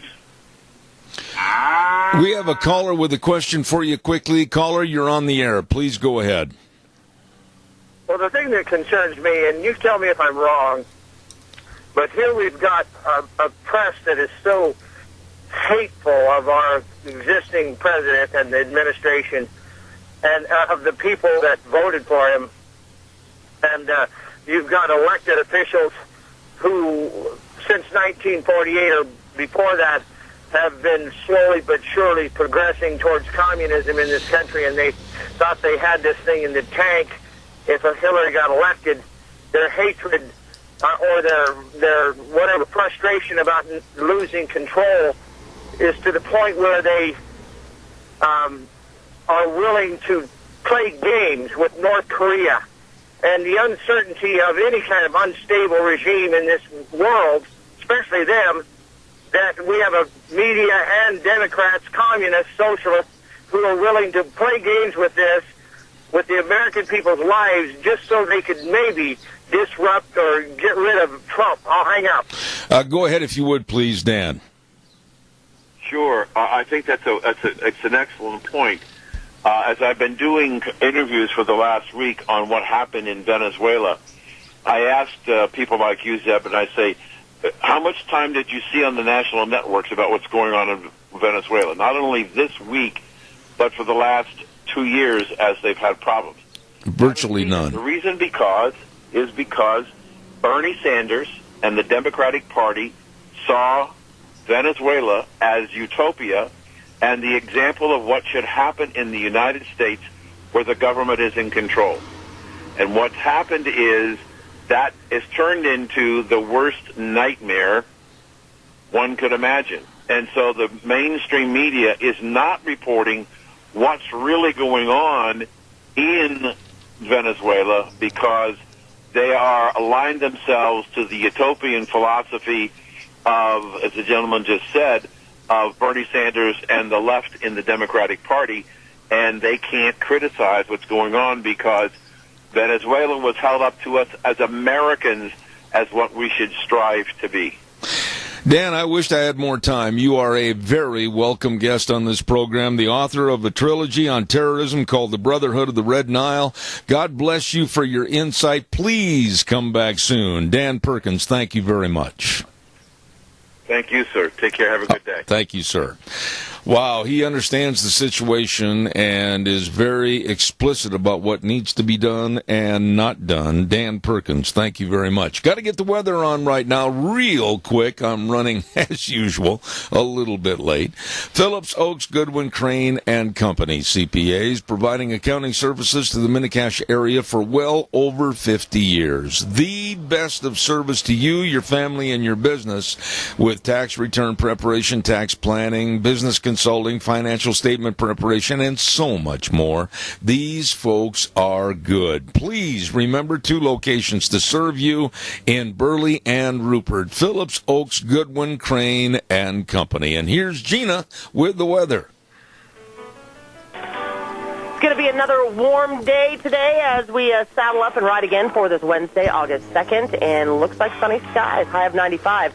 Winds out of the northeast right around 5 to 10 miles an hour. Tonight we are expecting clear skies with the low 56. Tomorrow, again, sunny skies, high of 94 with an overnight low of 55. That's going to continue as we get on into the weekend. Friday and Saturday, mostly sunny skies. Highs are going to be in the low to mid-90s. Sunset tonight at 8:53 if you care to check that out. That's your weather for Zeppa Duran. She does a great job. Thank you, Gina. Appreciate it. And the weather brought to you this hour by some folks that also do a great job. Phillips Oaks, Goodwin, Crane, and Company. Really, really caring people. CPAs that have served the area, like I said, for over 50 years. And they can help folks starting a business, a partnership or a corporation, or business owners wanting to hire more employees. They can help answer your questions at Phillips Oaks, Goodwin, Crane, and Company. I bit my tongue and it hurts. Let me try that again. Phillips Oaks, Goodwin, Crane, and Company. CPAs serving you. I apologize for that, man. I clamped down on my big old tongue, and wham, that hurt for a second. Shut me right up. Hey, we've got a lot of things to remind you of, including Autumn Haven Assisted Living Center. I've got times for some more phone calls, so give me a jingle at 436-2244. I've got a spray plane that's outside right now flying over my studio, so it's not the Red Baron, it's a spray plane. Anyway, Autumn Haven Assisted Living Center, 924 Christian Way in Rupert. The number to call and find out more information, 436-3200. And they make every effort to make Autumn Haven the best place for your loved one. They invite the public to come by their facility anytime for tours. They hold barbecues on the backyard patio, and they take the residents to various community activities. They really care. They're small compared to some, but with a bigger heart than most. Call them today, 436-3200, Autumn Haven Assisted Living Center, 924 Christian Way in Rupert. All right, I said I had time for a couple of calls. Give me a jingle on the landline, 436-2244, 1-866-927-4587. We have two other really great guests this morning that are going to be coming up on the show. At 10:06, we have a lady that calls herself the Car Coach. I had her on for the first time, I think it was back in May. Lauren Fix is her name, and she knows more about automobiles, the automobile industry, what they're doing right, what they're doing wrong, and she's going to be on at 10:06 this morning. And then you've probably all heard about the problem with ICE and Jerome County. We're going to have the man that knows what's going on right from the top, and that's the board chairman of the Jerome County Commissioners, my dear friend Charlie Howell, is going to be here in the studio and for the last half hour of the show explaining what the problem is and what's being done about it. So we're going to talk to him about that. Speaking of Jerome County, don't forget the great big Jerome County Fair and Rodeo. Now, they actually start, let's see, we're going to take a look at the dates here. They've got a cat show going on over there today. I'm not kidding. A kitty cat show going on over there. And then, of course, they're going to be decorating for the next couple of days. And then on Saturday, August 5th, they're going to have a junior rodeo. Don't forget that, starting at 4 p.m. in the afternoon. And then, of course, they've got a great big parade on August 8th, Tuesday, and then their PRCA rodeo starts on the 8th and goes through the 10th. My, oh my, oh my, they are going to have fun in Jerome at the Jerome County Fairgrounds for the 2017 edition of the Jerome County Fair and Rodeo. You be there. Caller, good morning. You're on the air. Yeah, good morning, Zeb. Just for a minute there. One of the major problems we've got with so many of these people that want communism, socialism, Muslimism, they've never left this country. They have no idea what it is to live in foreign countries that are controlled by the communists or Sharia law or what's going on in places like Venezuela. Hell, I've been to a lot of countries during my service time. I couldn't wait to get back home. Oh, I could not agree with you more. I mean, when I have flown to foreign countries to announce various events, I'll guarantee you I had a check mark on the days that I had to stay there right by the phone in my hotel, and I'd mark them off. I could not wait to get back to the good old USA. Boy, there's no country better, none even comparable. Well, and I hope these people wake up. Otherwise, we're going to lose this country, and they won't like living under a rifle. Well, I'm going to just come right out and say it. Tony, I'm going to come right out and say it. Those that are of the dissenting group that want to put this country down, they are stupid, they are unknowledgeable, and they're nitwits because they honestly don't know what they have. They don't appreciate what's been provided for them, and they are the kind of people that we as Americans, quite frankly, could do a heck of a lot better without. Well, once you lose it, we're not going to get it back. You've got that, my friend. Thank you, Tony. I appreciate your call. Okay, thanks. Thank you, sir. He's right. I mean, I just, I get complaints by some of these people in the audience that just, you think you're such a red, white, and blue American. Well, I am. I really am. I'm proud of this country. I'm proud to be broadcasting in the greatest country in the world. I'm proud to be a part of American radio. I'm proud to live here. I love this country. I love the opportunities that have been there that if I work hard, I can achieve. What is wrong with that? And it seems like the gripers and the dissenters are those that stand on a street corner with a mask over their face and too damn lazy to go to work. And they want to tin cup everything and have a gimme, gimme, gimme society. I'm proud of this country. I'm really proud of the United States of America. We're going to take a break, and then we'll be back after the CBS News. And like I said, we've got Lauren Fix, the car coach, a very, very knowledgeable lady about automobiles. Man, I tell you, she's impressive. And she's going to be on at 10:06. And then a very, very dear friend to Deanne and I, Jerome County Commissioner Charlie Howell at 10:30. So you stay tuned. Zeb at the Ranch will have more right after the CBS News. Wheels, take it away.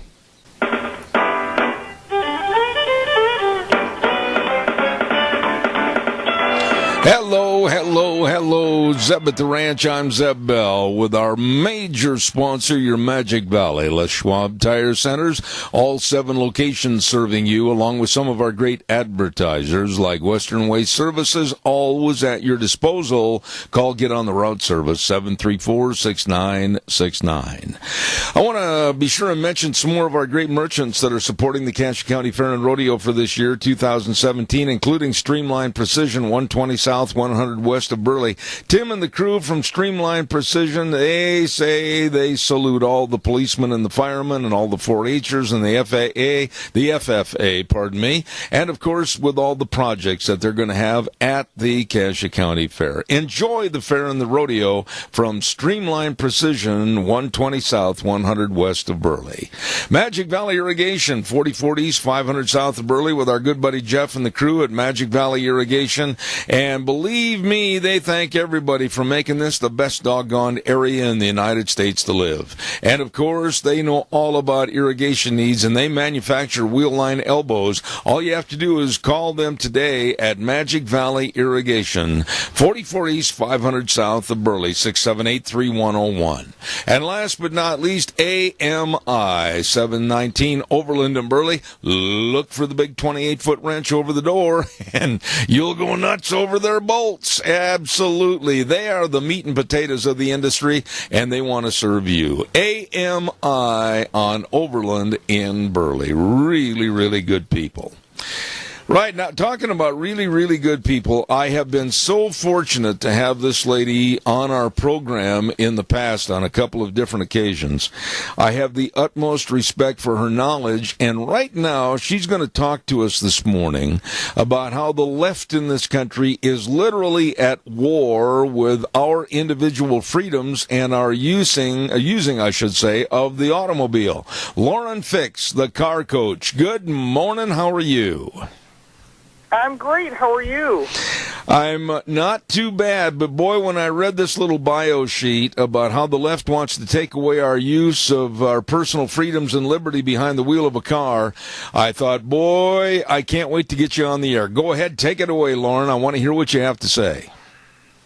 All right. I know that basically our federal government has got a war on car culture. They don't want us to love cars. We've always loved cars, like we have since the Model T.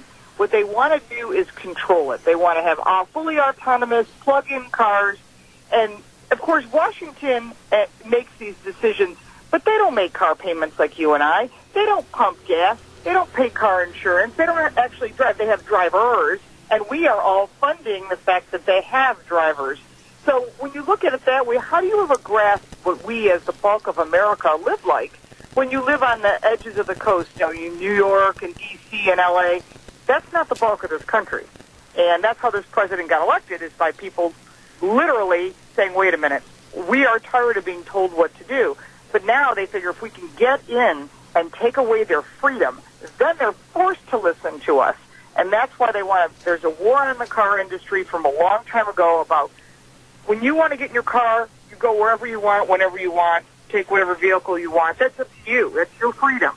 But if they can control that by saying you have to have electric vehicles that plug into the grid, and we want full autonomous cars, and we're going to take away parking spots to make your life more difficult so that you don't want to drive to the cities, and we want you to have a car-free diet, as the mayor of Alexandria says, or the mayor of the governor of Massachusetts. They want to limit cars, and they're going to start taxing us for our freedom.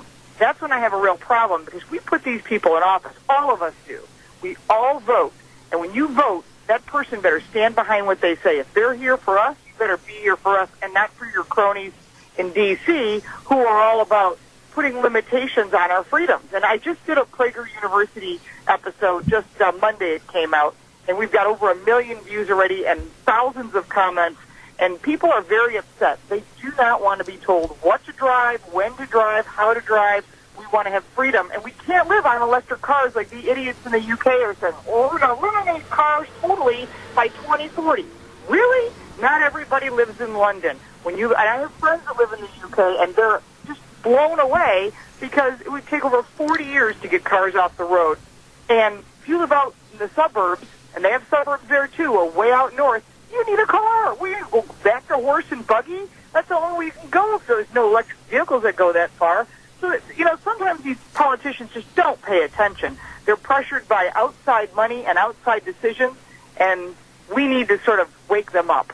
Lauren, I'll tell you what, you are very eloquent at explaining the problem. I want to go a little bit more in depth. Number one, the idiocy of a electrical grid that right now across the country, from the East Coast to the West Coast, is stressed to the max right now because of the lunacy of the Obama administration cutting back on the coal-fired generating plants. There is nothing to replace it. We don't have enough power right now, basically, for what we're using without adding literally hundreds of thousands of electrical cars. Why don't these people see through the fallacy of what they're trying to promote on the left and just laugh at them and walk away? Because all these politicians are funded by outside pressures, just like they're doing the same scenarios going on with healthcare, where the pharmaceutical companies are putting pressure on politicians and helping make the laws. We got the electrical companies doing the same thing. We want to make money. The fossil fuel guys made money. We want to make money too. And so the government likes this because they think we can control you. If we had autonomous cars and maybe we knew you were a criminal, we could lock the doors and park the car and the police would come get you. Could you imagine that? That may sound very, tinfoil hat, but I'm telling you, it's not that far off from the truth, because if they can control the traffic and they can control your freedom and everything you do, whether it be plug-in cars, which people don't want, and I can back that up by the numbers, 17.2 million cars sold last year, 1% were electric. And you know where they sold? California. Yes. Why? Incentives. Because companies like Elon Musk with $5.1 billion of your tax dollars and mine goes to fund his company. And if we stop that, if our president and our government wakes up and realizes, why are we funding this company, then we could pull the plug. He's gone. Now, other manufacturers are making electric cars because they're forced to, because the governor of California, Jerry Brown, has this weird mindset that if you sell more than 2,500 cars a year, you must sell electric in the state of California. And they're taking the loss in every one, and they want to know why their stocks are down. You tell me. It's pretty obvious. I want to ask more questions about electric cars in just a moment. We have a caller with a question. Caller, quickly. I have limited time. Go ahead, please. Okay, I'm wondering if you think that they're just getting us lured into electric cars slowly because the price out here in a rural area of owning an electric car is way more expensive than owning a fossil fuels car. All right, we'll have her respond. Go ahead. I live in Buffalo, New York. There's no mass transportation. You must have a vehicle to drive while I'm way out in the suburbs. But you start thinking about it, having an electric car here, I can go by any dealer here in the western New York area, and they all have electric cars sitting there, and they're not selling them. Everything from a BMW i8 to a Nissan Leaf, because it doesn't make any sense. The average drive is more than 20 miles. So, what are you supposed to do if you want to go to Costco? I don't have any room, the batteries take up space, I want a bigger vehicle. You start limiting yourself, and we as Americans want our freedom. If you want to drive a pickup truck, do it. I have a pickup truck. If you want to drive an SUV, you should do it. But electric cars are fine if you live in New York City, but where are you going to plug in? Right. That's the problem they have. And then they start eliminating parking spaces to put in charging stations. And who's paying for that? We are paying for that. So I'd rather see our tax dollars go into the grid, going into roads and bridges, because we have a very serious problem with our roads and especially our bridges. They're about ready to fail, and we're putting money into, how a shrimp runs on a treadmill. And you mentioned something a little bit ago, Lauren, that I think we should elaborate on. I think I have an answer as to the why. When you take away the travel and you force somebody or try to coerce somebody to buy a car that absolutely is going to be not economical to their pocketbook, they can't afford it. And you mentioned, what about the rural areas? They don't care about the rural areas because in order to control people, they need to create all kinds of tension and chaos living outside of the city limits so that you'll have to move where they can control you in the urban areas. Wouldn't you agree? Which are already overcrowded, sure. We already have an urban planning issue as it is. And I have spent many times in New York City when we've had a brownout. There's nothing worse than having no electricity, and you start thinking, oh, no. Now, I've got a car. I just jump in the car and go. But anyone who's in an electric car, you run out of juice, you wait for the brownout to end. Yep. I mean, it really doesn't make sense when our electrical grid hasn't been updated since Nikola Tesla developed it, which is alternating current.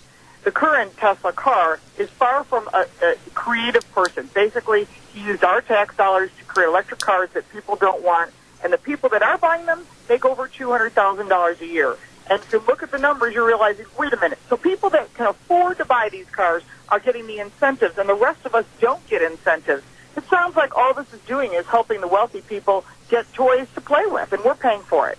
Lauren, let's talk a little bit about the economics just to draw the attention of people that might be considering an electric car.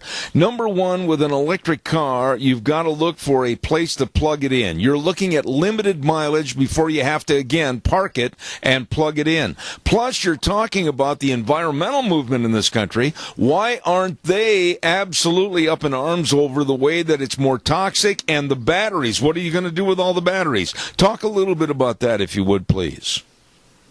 Well, the batteries are right now, those big banked batteries that run on 48 volts, there is no way to use them all up. In other words, you're going to end up with leftover cadmium and boron and mercury. These are all chemicals that will actually kill people. So if it gets into the water supply or gets into your soil, we're going to have a lot bigger problems than we're having now. And you're not going to send it to the moon. You're not going to put it in the ocean or bury it in the ground. Right now, there is no final resolution for these batteries. That's what I'm surprised the environmentalists aren't looking at. And in addition to that, when you're plugging in those fast chargers, there's magnetic fields around that. That's why they tell you not to live near those high-tension wires. Because you're going to put one of those big charging stations in your house, so you're basically giving magnetic field to your family. And that causes cancer and MS. And I'm no medical expert, but you can do some pretty basic research and find that out. And I keep thinking, maybe D.C. doesn't have the magnetic field, but alternating current does. And you can talk to, my uncle actually works at the Pentagon, and I've spoken with him, and he tells us alternating current is why they tell people, don't build your home near those high-tension wires. And, here we are thinking, environmentalists don't think of that. They're thinking about taking away your freedom. Absolutely. Let's talk a little bit about the economics of this, Lauren, because, you know, I travel for a living. I have for over 45 years. And the economics of not being on the road, the economics of all the hotels, the motels, the restaurants, the tire companies. I mean, the list goes on as to how devastating this kind of a stupid movement would be to the economy of the United States. Absolutely. Just think of all those little towns, all those cities, the impact to everybody if we were going to live off of battery-powered vehicles. And the limitations are just crazy. And the cost of an electric vehicle also costs more. So I don't want to be attached to a cord. You already are with your phone, your tablet, your computer. I mean, pretty much everything we have in our homes is a plug-in. We are using electricity. But to be tethered to a cord with my car is never going to happen. And there are alternative ideas. You can use natural gas.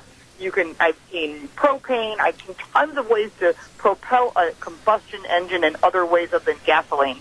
And I'm a huge fan of diesel. But I'll tell you, there's very short-sightedness going on in Washington. It's all about who's getting funded what kind of money. I have talked to a few congressmen, and they all, once you start talking to them, getting them thinking, they agree, but then they go back to D.C., and there's someone who's going to fund their campaign, and I don't have that kind of money.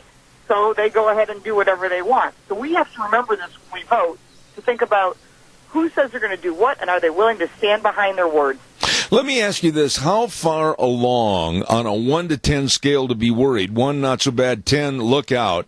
How far along is this idiocy progressing in the United States? Oh, it's progressing.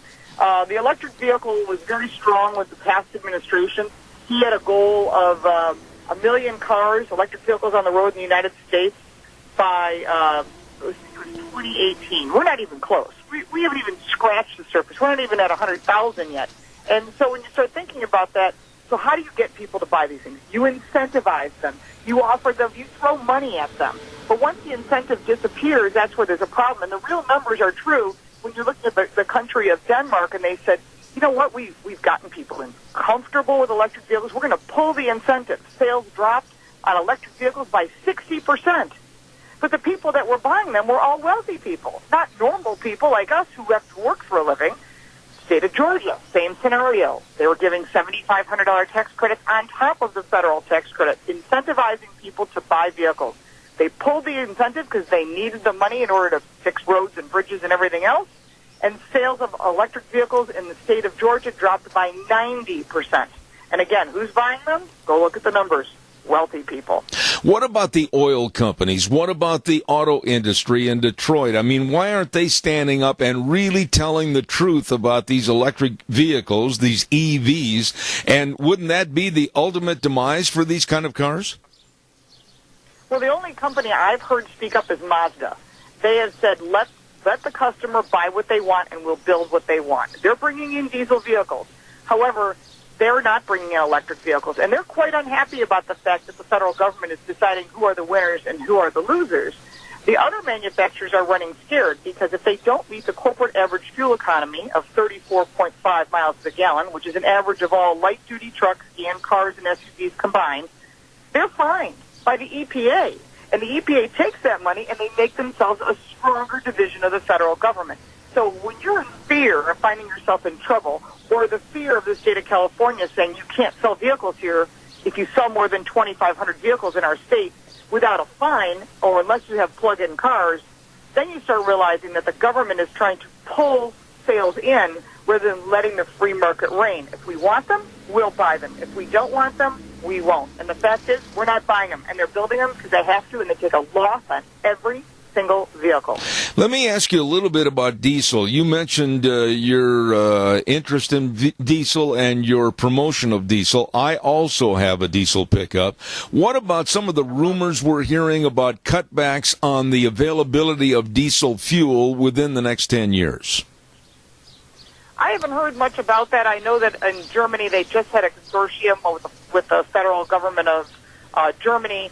Of course, we brought in the big German automakers, and they said, we're not giving up on diesel. We've invested in diesel. We can prove that diesel can be clean. We can prove that diesel is what consumers want. I mean, it was 60% of Volkswagen sales. So there has to be diesel, or big trucks aren't going to be able to get where they need to be. You're not going to have food coming to market. Things don't get places without diesel fuel. So I doubt they're going to cut back, because then things are going to get slowed down. You know so much about the auto industry, and in a nutshell, basically, how do we get the word out to the general public that when they look at Elon Musk and we look at his Model 3 and the costs and the idiocy of electric cars, how do we get the word out to people so they understand?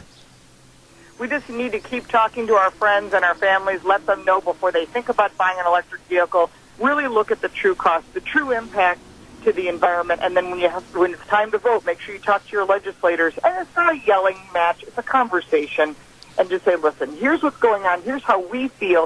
If you want my vote, this is what we're looking for. And if it isn't that person, then find another person. But the fact is, however you want to vote, make sure that that person stands by your beliefs. And the fact is, when you send these people to the state capitol or you send them to Washington, we have to know that they're going to stand behind what we want.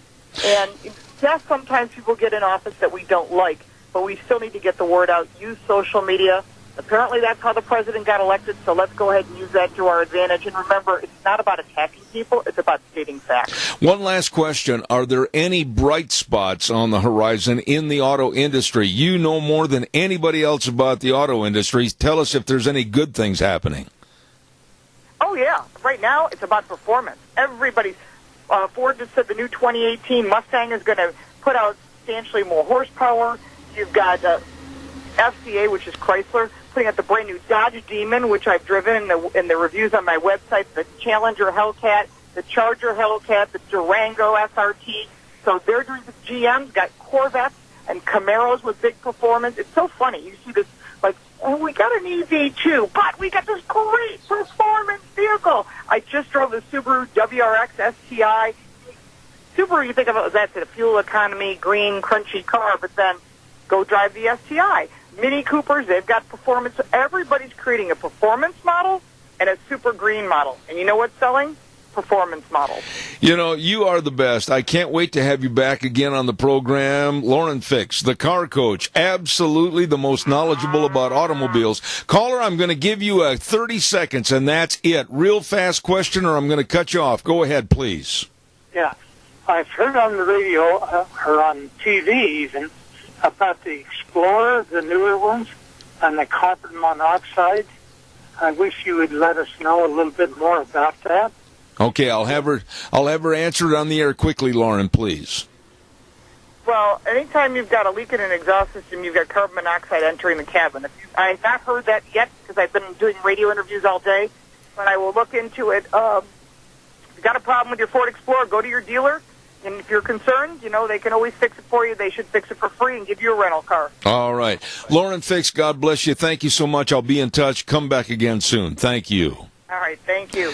I enjoy having that lady on the air. She knows all about automobiles. The automobile... Can I try that again? The automobile industry. She is known as the car coach, Lauren Fix. And, you know, for a long time on this program, I've laughed at the incompetency and, quite frankly, the idiocy of electric cars. I will not accept on this program, I want you to know that, any advertising from any automobile dealer promoting electric cars. That's how strong I feel against them. I won't accept the ads. I think they are absolute lunacy and devastating to the American economy and the American automobile driver. I will not take the ads. Let's see. We're going to send this back over to Wheels in just a moment. And coming up in just a very few minutes, we have our dear friend, Jerome County Commissioner, the board chairman, Charlie Howell, supposed to be here in my studio. Stay tuned. Wheels, I'm going to send it back over to you, and then we'll have Charlie Howell on the air. Thank you. And now, back to Zeb at the Ranch on AM 1230 KBAR. To reach Zeb, call 436-2244 or toll free 1-866-927-4587. And now, here is Zeb Bell. I appreciate that. Thank you very much. And I'm going to get right into this half hour because it's not enough time to really do due diligence to the situation at hand over in Jerome County. And we have the board chairman of the Jerome County Commissioners, commissioners. I'm sorry, Charlie. Jerome County Commissioner, a dear friend of mine, Charlie Howell. Charlie, what is going on in a nutshell? A thumbnail sketch of the problems with ICE and Jerome County and the jail. Well, I wouldn't call it problems, I guess. I mean, it's a definitely different discussion than I'm used to in my 13 years on this job. But it kind of started about 3 weeks ago. Somebody asked me the time frame the other day.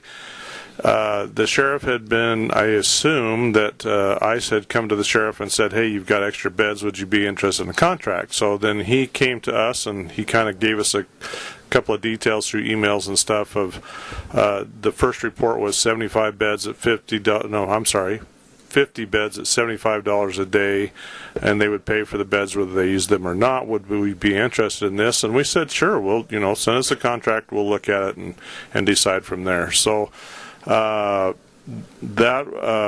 which is fine, got out to the public, and then we had a couple of emails sent to us that were from disgruntled people, and they were from out of the area, which I always kind of look at first.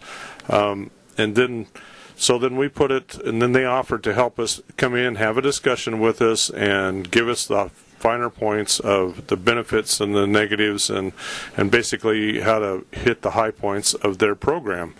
So we had that on the agenda one morning at 9:30, I believe, and we had about 30 people show up. And of course, they want to speak, but the commissioners' meetings are set up. They are public meetings. You have the right to attend, but you don't have the right to participate. So we looked at this crowd of people, and we had other business. We had a public hearing at 10 o'clock we had to do. It was already set up. It was a tax deed hearing, if I remember correctly. And so we just told the people, we'll put you an hour aside next week for people to come in and comment if they want to. Sure. We want to listen to people, and I don't care what their viewpoint is, and it doesn't matter to me, really. And so we set that hour aside. Well, then it kind of blossomed. We had posters and flyers up all over Jerome to attend this meeting, and we had people from Boise. The Catholic Diocese was there. The ACLU was there. Oh, my. And the estimated number of people that we were given was about 600 people. And we knew we were going to have a crowd, but nothing like this. And overall, they were fairly well-mannered. I did threaten to throw one guy out because we were letting a person speak that was. So then, let me back up a little bit. So then we said, we will give you 3 minutes, which isn't enough time, but we'll give you 3 minutes, and please respect the time of others. Absolutely. And we just went down the list and started on, and our old courtroom was full, and it was out in the hallway and down the stairwell and all the way out in the front yard. And these are the things I was told. I did not see this crowd, but that's what I was told. And, of course, you watch the news. Well, let me ask you this. Is the gist of the problem ICE, Immigration and Custom Enforcement? Is it a problem with this community being all of Magic Valley?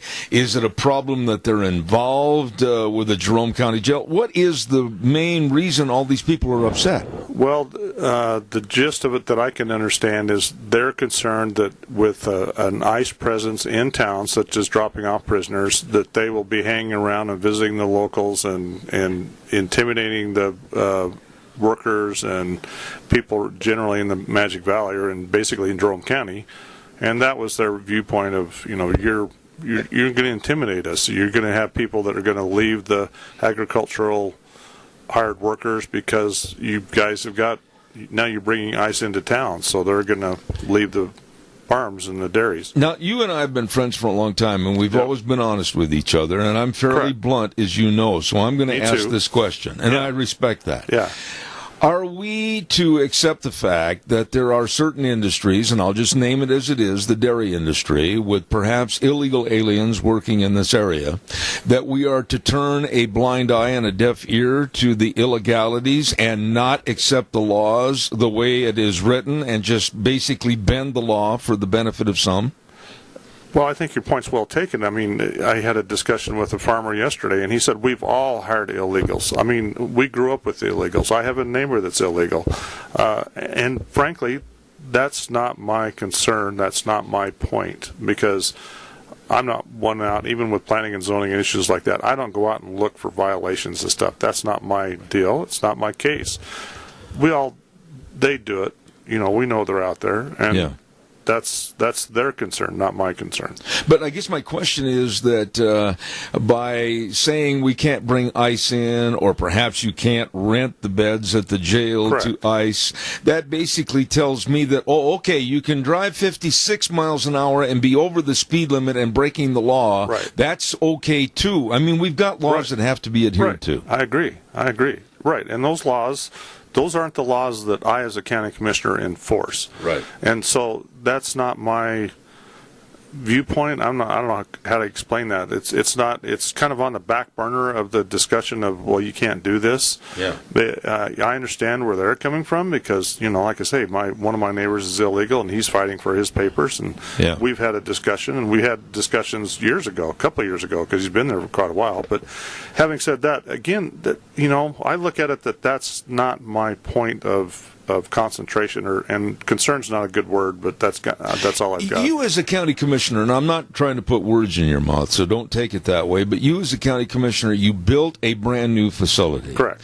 And if there is revenue that can be generated to pay for, pardon me on the numbers, I could be wrong, $11.5 million? Right. In round figures, Yeah. that will help pay for it, and it can be constructed of the housing and the rental of those beds and those cells.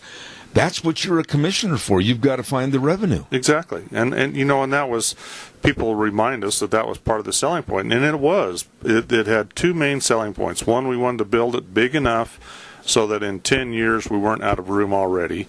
And B, if we had the room, we would rent it out. And we've been renting it out, the jail cells, to neighboring counties. Lincoln County is a good customer. We appreciate that.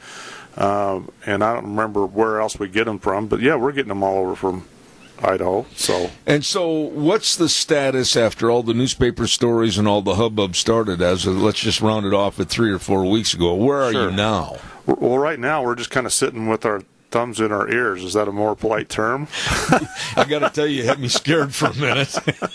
Because the whole point boils down to we've been getting some communications back and forth, and I laughed Sunday. I got some phone calls Monday or late Sunday and saying, well, gee, the paper says this, and I hadn't read the paper, and I was laughing Monday that I was going, well, gee, I learned from more in the paper than I do from my staff, and I don't consider the sheriff's department my staff, but that's where we get our information from. So that kind of enlightened me of that said they did the study and they were not going to pay for beds if they didn't use them. They were very encouraged because we had the extra space, and they're very encouraged because we could have future extra space because we did build it so we could add another pod in there, and that's about 60 beds. Right. So having all those things concerned and put together, I can see why, that's part of our business, that's part of their business. So, but you're running Jerome County, and you're working with the Jerome Sheriff's Department and also ICE. Is this a problem that can be corrected with the likes of the ACLU and others? I mean, a amenable situation can be taken care of on the rental of those cells? Frankly, I don't know, because the concern is they're going to have a bigger presence, and we have no reason to rent them office space or anything like that. It was strictly, my understanding was, they were going to bring them in, house them there, and then when they had a bus load, basically, then they would pick that bus load up and transport them wherever else they transport them. Yeah. Why do you feel there's such an animus right now against the federal government, our laws, and regulatory systems? I mean, you're feeling the brunt of it over in Jerome County. Yeah, very true. A different type of heat that like I said earlier, I've never experienced before. Well, I think I don't trust the federal government. Yeah. I don't trust the government, and I am the government. Right. But it's a tough part to regulate that part. I think we're all suspicious of it because they ram things down our throat. We get stuff given to the counties from the state legislature that we don't appreciate, and so we don't respect that part. Do your constituents know these things and appreciate what's going on?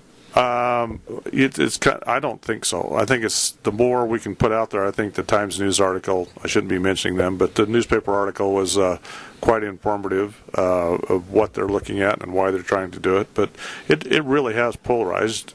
You don't have too many people say, well, maybe yes, maybe no. Most of them, I've had one dairyman tell me, "You're in a tough spot. You can't win either way." And I says, "I agree with that, but that's part of the job." So, when you started as a county commissioner, how many years ago was it? 13. 13 years ago, and I dare say that if you'd have looked into a crystal ball, you may not have seen these problems looming on the horizon. Had no idea on this one. Even when all the people showed up, I was flabbergasted. I had no idea.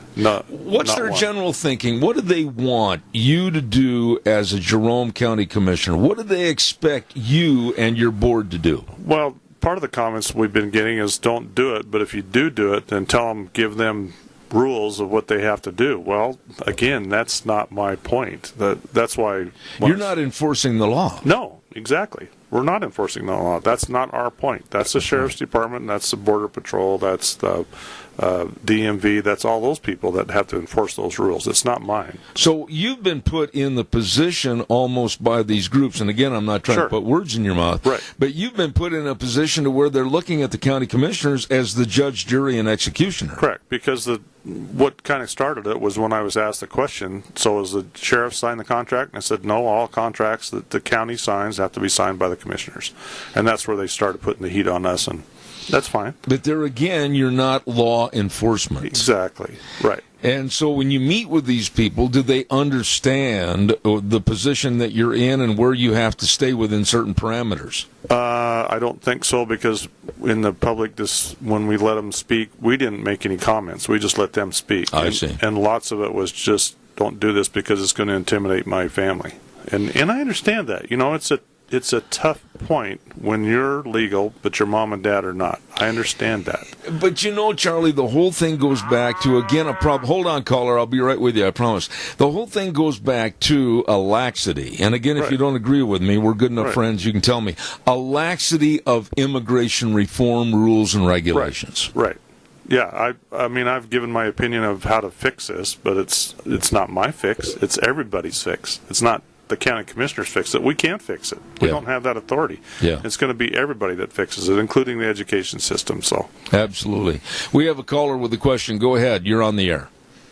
I'm kind of confused. Do not, as council members, you aren't the ones that vote down and pass county ordinances, or not? No, that is correct. So the sheriff, who does the sheriff answer to? The sheriff, basically, we have 6 elected officials in the county, and they all basically answer to themselves. The sheriff is not, we are not the sheriff's boss, we are not the clerk's boss, we are not the treasurer's boss or the assessors.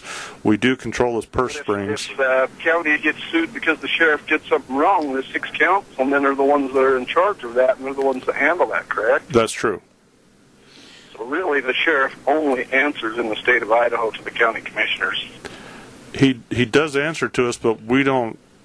You don't have the regulatory means over him. Correct. Yeah. We have the financial means, but he's the one that you hired to do that was elected to do the oversight. Correct. He is elected, and that's why we don't. Earlier, you made a comment that you said you were the government. Do you truly believe that, or do you believe that you're a elected official to serve people as a member? Well, I think you said it kind of both ways, because I am in the government. I am the government that sets county rules and county regulations as far as planning and zoning and other issues. Excuse me. But I just was looking to see what your opinion was. I appreciate it. Thank you. No, thank you for your call. Now, I want to pursue this a little bit further because I didn't know this, Charlie. Yeah. The county sheriff. Correct. I mean, he is the omnipotent power in the county, over and above the feds or anybody else. Correct. But who and why does he not have to answer to somebody? I mean, there doesn't seem to be a, if you will, supreme source over him that says, no, county sheriff, you can't do that. Right. I think that's a good question. We struggle out as county commissioners all the time because, we have other departments that, again, they're elected officials. They're appointed, elected by the people. The people tell them yes or no if they're doing a good job. It's not the commissioners. To pursue what the gentleman was saying just a minute ago, if the county sheriff, regardless of the county, makes an agreement, i.e. with ICE, and puts you guys on the hook, I mean, what do you do then? Well, that's a good thought. I hadn't looked at that part. Again, he could rent beds. He could rent beds today to ICE, and I don't know if he is or he isn't. That part I don't know. As I said, we're renting beds to other counties, and we do not, quote, have a contract, and that's where the commissioners get involved. So he can run his jail as far as the regulatory stuff is, and the rules and regulations set down by the state and anybody else that is involved in that. But we can't go in and tell him, you will do it this way, you will do it that way, you will do it something else. We can tell him we're not going to give you the funding for it. We can cut your funding back, but we can't tell him how to run his office. So it's kind of a 22 catcher can type thing with the sheriff's office. He could actually get you, the county commissioners, into a situation that might not be cost effective and probably even a negative situation, and really there's no retribution. The budgetary stuff we kind of have control of, and we watch budgets very closely. That's kind of how this part of the other issues started, is we were looking at the funding and saying, well, this isn't right. Why are you spending money on this? And we can bring that to his attention, and we can not approve some of his purchases. We can do it that way. But we can't tell him you're going to run your office like this, or you're going to, we have county policies just like business policies, employee policies, and as long as he adheres to those, we don't really... Let me ask you, did you have any inkling that perhaps when you were building the jail and looking for the extra bed rental, if you will, the cell rental, that these problems might come up, and were they addressed at all? No, had no clue back then. I mean, the discussion was had, could we get a contract with the state, because at that time the state was paying more money than the locals are paying money. Okay. But you right now are on the hot seat with all these, like you said, over 600 people, etc., in the area. And we have another call. Caller, quickly, please. I'm short on time, and I appreciate your call. Go ahead. Zeb, answer to one of your questions there. Who was the sheriff? He's elected by the people, and that's who he has to answer to. The buildings and the things that he occupies is under the direction of the county commissioners. Correct. I'll let you go with that, Zeb. I know that voice, and I appreciate his call very much. Thank you, sir. Yes, thank you. Appreciate that. Thank you. God bless. Charlie, what about this situation? Is it just left to fester and stew, or are you having weekly meetings on this with the sheriff's office and ICE and these other parties? What's occurring right now? Well, the last... like I said, when ICE wanted to come in and meet with the commissioners, they said, well, let's have an informal meeting over at the sheriff's office.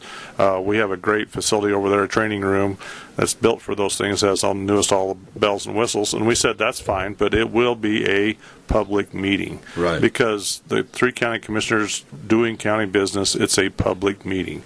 And we passed that back, and that's kind of where it sits. So the commissioners right now are doing nothing. We're not doing anything. There's nothing to discuss. We don't have a contract in front of us.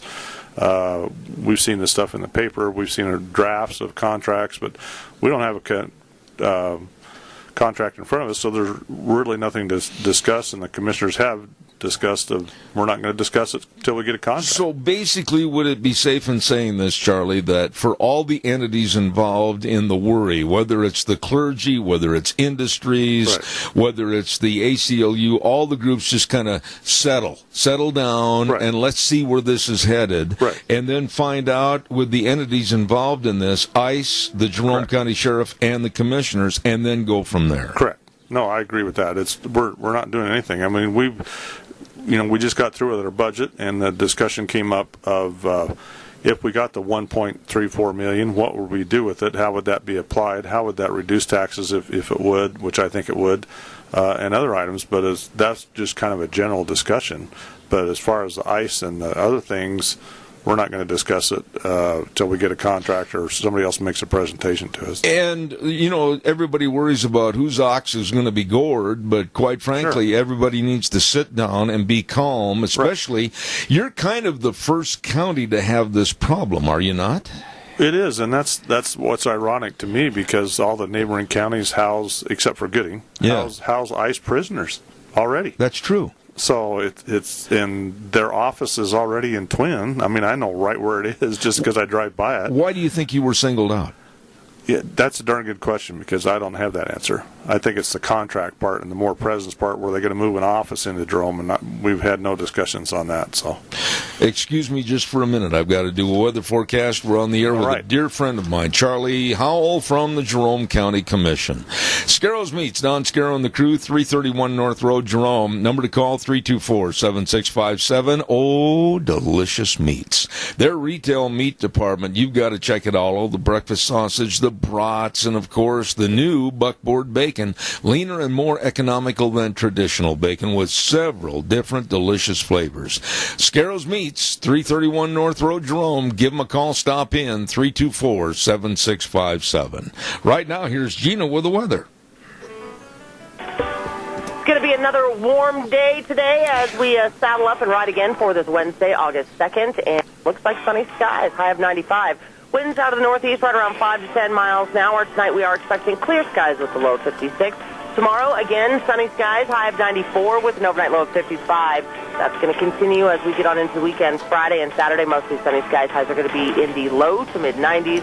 Sunset tonight at 8:53 if you care to check that out. That's your weather for Zephyr Duran. Thank you very much, Gina. Brought to everybody by Don Scarrow and the crew at Scarrows Meats. 331 North Road, Jerome. 324-7657. They are changing the way we eat one delicious bite at a time.